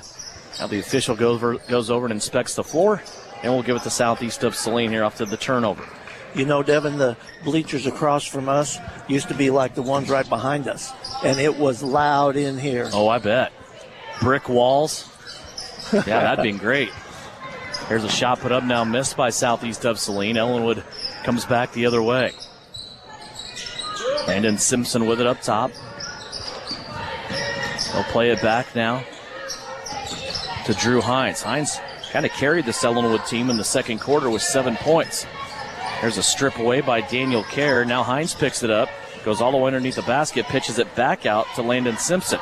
There's a three-pointer by Hines, no good. Owen Bailey with the rebound for Southeast. Here comes Owen up the floor. He'll play right wing to Jacobson. Inside Britton Leeds, and he is fouled from behind. Made a really good turn to the middle of the paint that time to get rid of the first defender, and then said defender fouled him over the back for his second foul. That's Alec Brock, and Brenton Leeds will go to the line. Maybe we talked about that at halftime because that's twice now, 2 out of 3 possessions we've been inside. Leeds' first free throw trickles in. He has 3 now. He'll get a second attempt. That one Hit the front of the rim, but got a friendly roll home. Now Southeast 4 of 4 from the free throw line here in this third quarter. They have ran that lead now back to 8, 26-18. Left-hand side with the ball.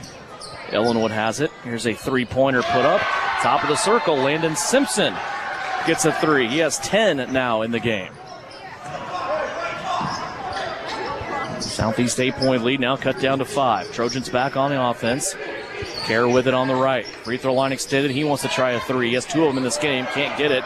Castleman with the rebound. Goes back to the cup. His shot on the putback partially blocked. Taken away by the Eagles. Up the floor. Here comes Hines with it. He'll play it off to the left. Brock with it. Now he finds Simpson. Back in the spot where he just hit that three-pointer from on the last trip. 2 minutes into this third quarter. Here's Brock with a flip at the rim. That's no good. Leeds had the rebound, and now he plays it to Castleman. Connor will have to pick it up off the deck. Castleman now to Owen Bailey. Bailey inside to Leeds. Playing a little inside-outside. Leeds kicks it off to the far side. Drive by Castleman is good. Connor Castleman has 5 as he goes back to the bucket and scores. That's his move right there, Devin. It's been that way the second half of the season.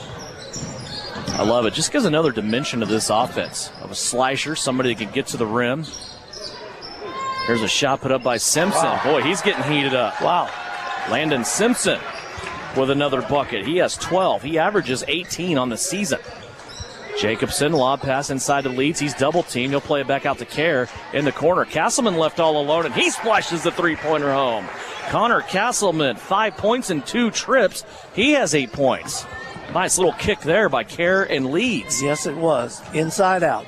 Here's Brock trying a three for Ellinwood. No good. Castleman with the rebound. Here comes Connor Castleman negotiating traffic up the floor.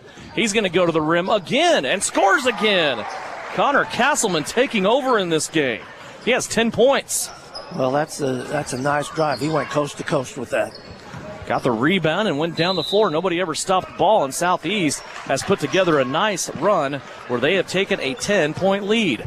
33-23 and a 30-second timeout. We will step aside. Southeast of Saline leads it by 10 here on KINA. Are you looking for a local brokerage firm to help you with your Medicare, life insurance, and annuities? L&L Advisors is the #1 local Medicare supplement and insurance specialist. Medicare can be confusing. Let the experts at L&L Advisors help make sense of it. Stop by one of 3 locations in Salina or McPherson and speak to an agent about the needs of your family. L&L Advisors, main office at 717 Roach, right off Crawford, and in the Central Mall Salina and downtown McPherson. Based on honesty and trust, contact L&L Advisors today.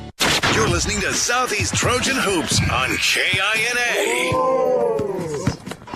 Good start here for Southeast of Saline out of the break. They've endured 5 points from Landon Simpson, but yet they have taken their 4-point halftime lead and blown it up to 10 here almost halfway through the third quarter. Yeah, that was a good start. We're moving the ball better now and taking better shots. We've taken 2 threes, missed them both, so we got to continue to attack on the inside until somebody hits one of those. Little inside-outside game set up there by Southeast also, getting touches inside and then playing it back outside when the double team sinks in. Now the Trojans are playing defense. Isaiah Kerr is back in there. There's a baseline drive. Handoff to Simpson. Simpson out to Hines. They'll swing it around now. A.J. Boyer, a senior, new face up floor for Ellinwood. Here's Simpson getting inside. His shot no good. Isaiah Kerr up there on the ladder getting the rebound. There comes Southeast. Kirby Davis, little pull up on the baseline. Knocks it down. There's that mid-range jump shot from Kirby Davis. 7 points for Kirby. Like to see that. And it's just no hesitation, right? You don't shoot it because that's the only thing that you have left. That was his intention, to get to that spot, pull the trigger. About an 8-footer is perfect. Shoot it with confidence. 35-23. Biggest lead of the game right now by Southeast of Saline as the Trojans have come out here and had a little renewed vigor on the offensive end. That second quarter, after they started the quarter, the last 5 minutes was a little rough. 3:25 left to go here in the third. Simpson trying to drive. He's going to kick it out now. Hines for a three on the left wing. Too strong, no good. Kirby Davis with the rebound. It's Davis, both the Cares, Isaiah and Daniel. Omar Calzada. Look at that secondary break as Isaiah Care whips it in to Omar Calzada. That's the second one of those buckets Omar's gotten tonight running the floor. Well, he's running the floor, and he's got his head turned around watching the basketball. That was an outlet pass from Davis to Isaiah. Three-pointer misses badly. Isaiah Care with another rebound. Here comes the younger Care, the sophomore, running up the floor. He'll turn back now as he reaches the southeast bench. Play it left-hand side to Kirby Davis. Davis being bodied up. He's going to play it back out now to Omar Calzada. Calzada plays it out. Jacobson, he catches and shoots. Three-pointer won't go down, and it's going to be Moore inside with the rebound for the Eagles. 2:30 left to play here in the third. Ellinwood with it, ball above their head. This Ellinwood team averages just under 50 points a game. Right now, the Southeast defense doing their job. 37-23. Simpson with it still. Ends up back in the near side corner. Now back out some more. And they're going to say traveling or inadvertent whistle? Well, I think it was it. Hell, let's both coaches get some subs in. Moore comes out for Ellinwood. Braden Lewis comes in. Also, Connor Castleman has a little bit of a break. Daniel Kerr will take a seat. Nobody really in foul trouble in this game. Nobody has more than two on either side. Like I said, our defense is pretty darn good. There's a stop down low by Kirby Davis. Played the ball handler straight up the whole time, then got the rebound after the stop. Here's Jacobson. Kick out to Isaiah Kerr on the right. Now back to Davis. Davis lost the handle momentarily, but he gets it back, plays it to Connor Castleman.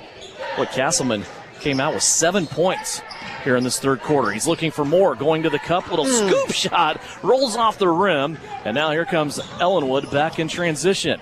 Eagles cross the timeline. They play it right to Simpson. Now in the corner to Boyer. His three-pointer air balls, and Gannon Jacobson cleans it up for Southeast.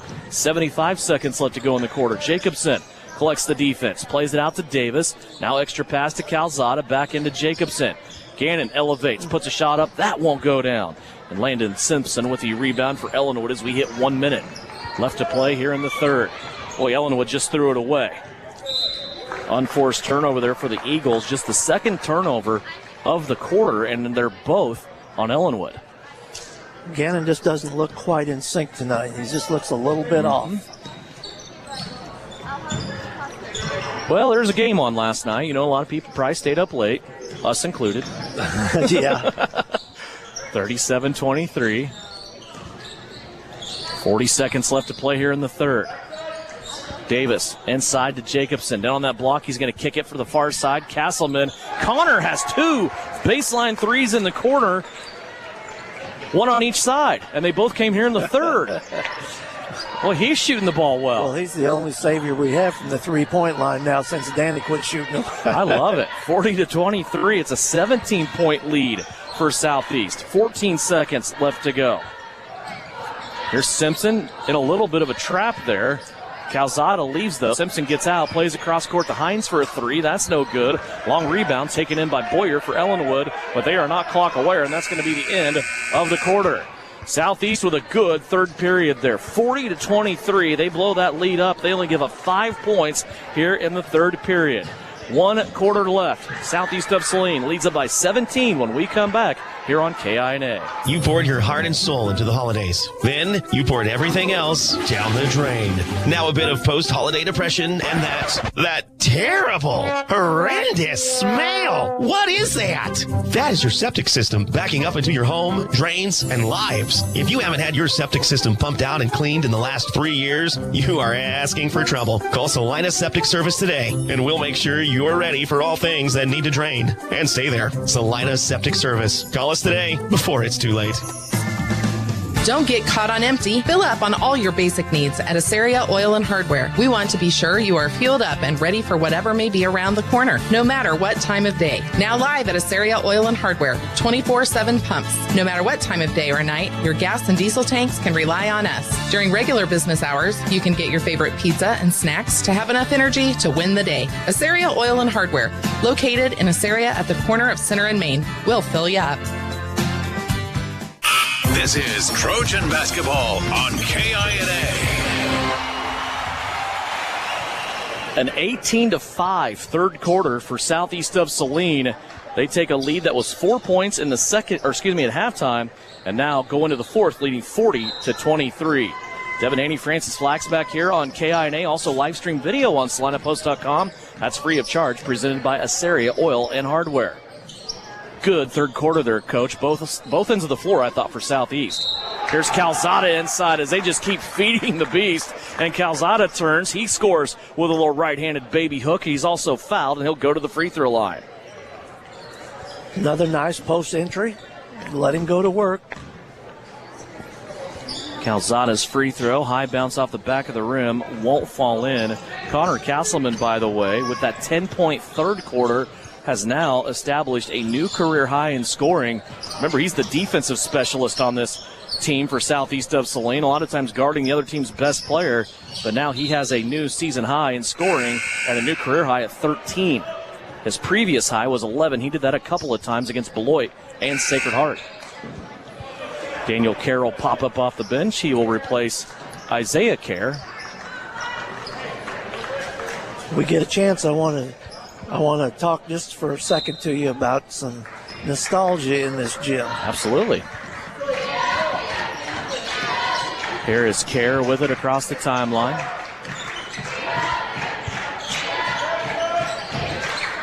It's a 19-point lead for Southeast. Castleman plays it out to Davis, open for three on the left wing. That won't go, just a little flat on that shot. And Moore, trying to bring it out of traffic, travels with the basketball. Third turnover for Ellinwood here in this half. It is their 12th of the game. 7:08 left to play. Remember, back in action tomorrow night. We'll be at home for senior festivities presented by New Image Audio. Owen Bailey with it. Into leads, back out quickly. Now to Kerr, left-hand side. Castleman has it at the point. Now back right to Bailey. Inside to Davis. Little one-on-one. Now he's double-teamed. And a foul over the top as Moore came to help. And to the free throw line goes Kirby Davis. Once again, I'm glad to see him force it inside. Kirby Davis steps to the free throw line. 7 points for Kirby tonight. Yeah, he's played reasonably well tonight. Missed the first free throw. That foul on Mason Moore was his fourth. So he will come out of the game. Just a minute into the fourth quarter.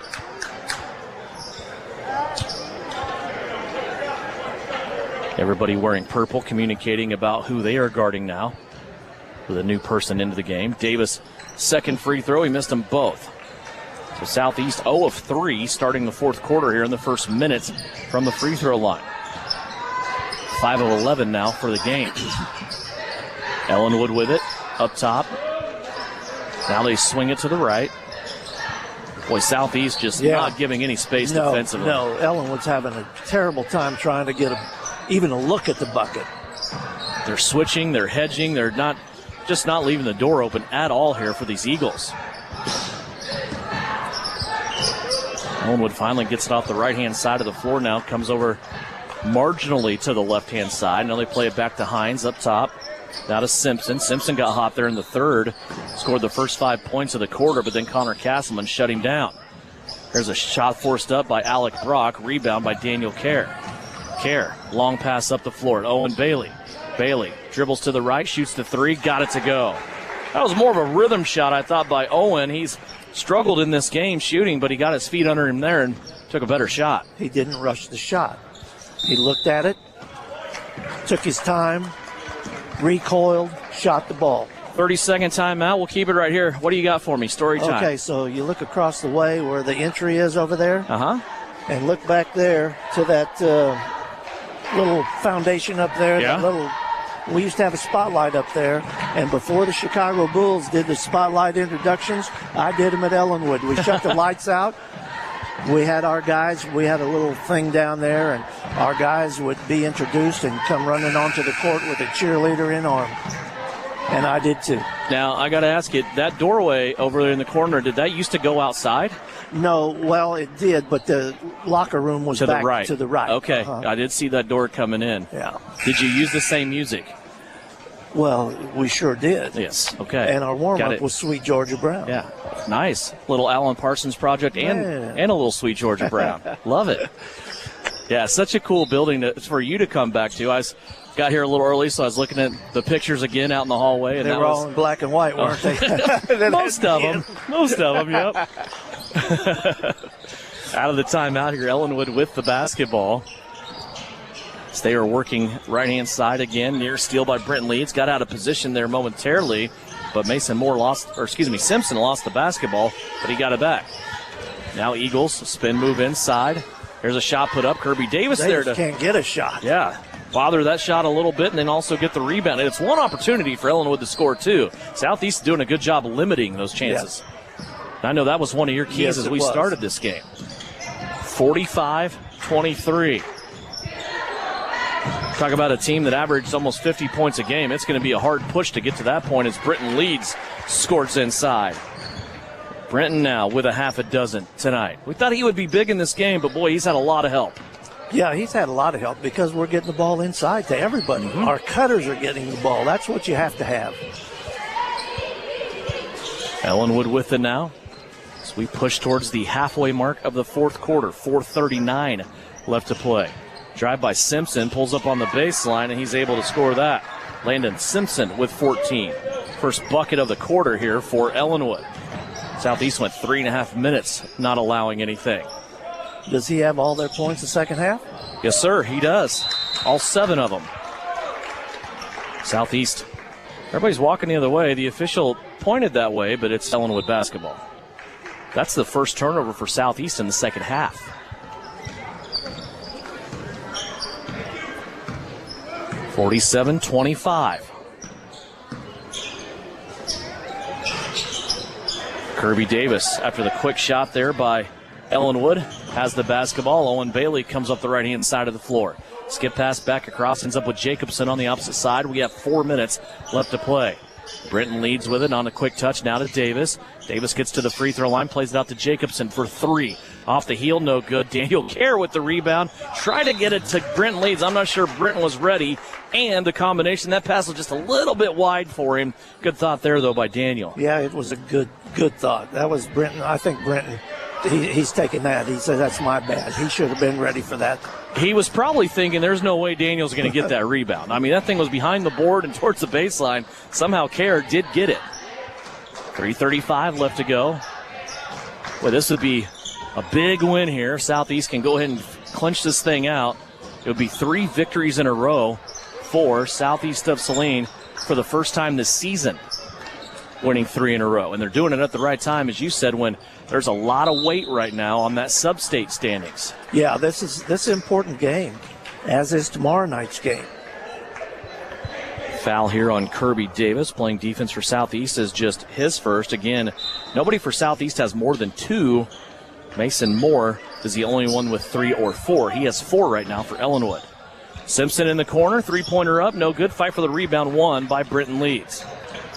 And he'll play it off to Daniel Kerr, who will bounce it to Gannon Jacobson. 3 minutes left to go here in this one. Jacobson sweeps a big crossover, goes back to the left. Owen Bailey. Bailey got his guy off his feet, now plays the runner. And now Bailey over the top that time of an Ellinwood player. And they're going to call the foul on Owen Bailey. Okay. Wow. His second. I thought Owen was in the air and got undercut. That's what I thought. He got the rebound and the guy ducked under him. So we go back the other way with the Eagles having the basketball, 47-25.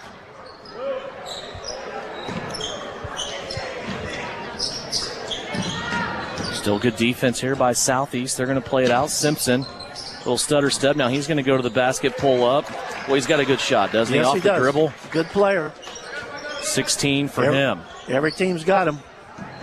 Here's Jacobson with it. Backside pass now, Davis. Davis with a little hesitation move, and Kirby Davis scores again. 9 points for Kirby Davis. That is a new career high for him. He's had 8 points a couple of different occasions. He's had a nice game because he's been rebounding the heck out of the basketball. There's a three-pointer put up by the Eagles. That's no good. Brenton Leeds gets another rebound. 2 minutes left to play. 22-point lead. Here's a steal now by Ellinwood. Down the floor for a layup is good. It's Chase Gibson. And a timeout called by Southeast of Saline for substitution purposes. That turnover for Southeast was just their third of the half. So we will have a couple of different Trojans come into the game. Sam Knopf into the game for the first time, along with Caden Perry. Cooper Carlson, Isaiah Kerr returns, and Connor Castleman stays on the floor for SES. 20-point lead. Good solid JV win for these fellas tonight as well. Here's a pitch out and a three-pointer on the way, and it's going to be good. That's Cooper Carlson for the three. Well, it's nice to see him come in and be productive. It was Perry and also Sam Knopf doing a lot of the scoring against Minneapolis on Friday. That's Cooper Carlin's first varsity bucket. 52-29. Here's Castleman trying to get a steal. Can't keep it alive for Southeast. It goes out of bounds, and it will stay here with Ellinwood in the corner. 1:11 left to play.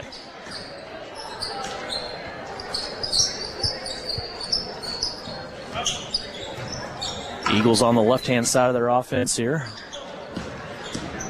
Here's a drive by Simpson, and he rises up and scores. Landon Simpson, 6 in the quarter, 18 for the game.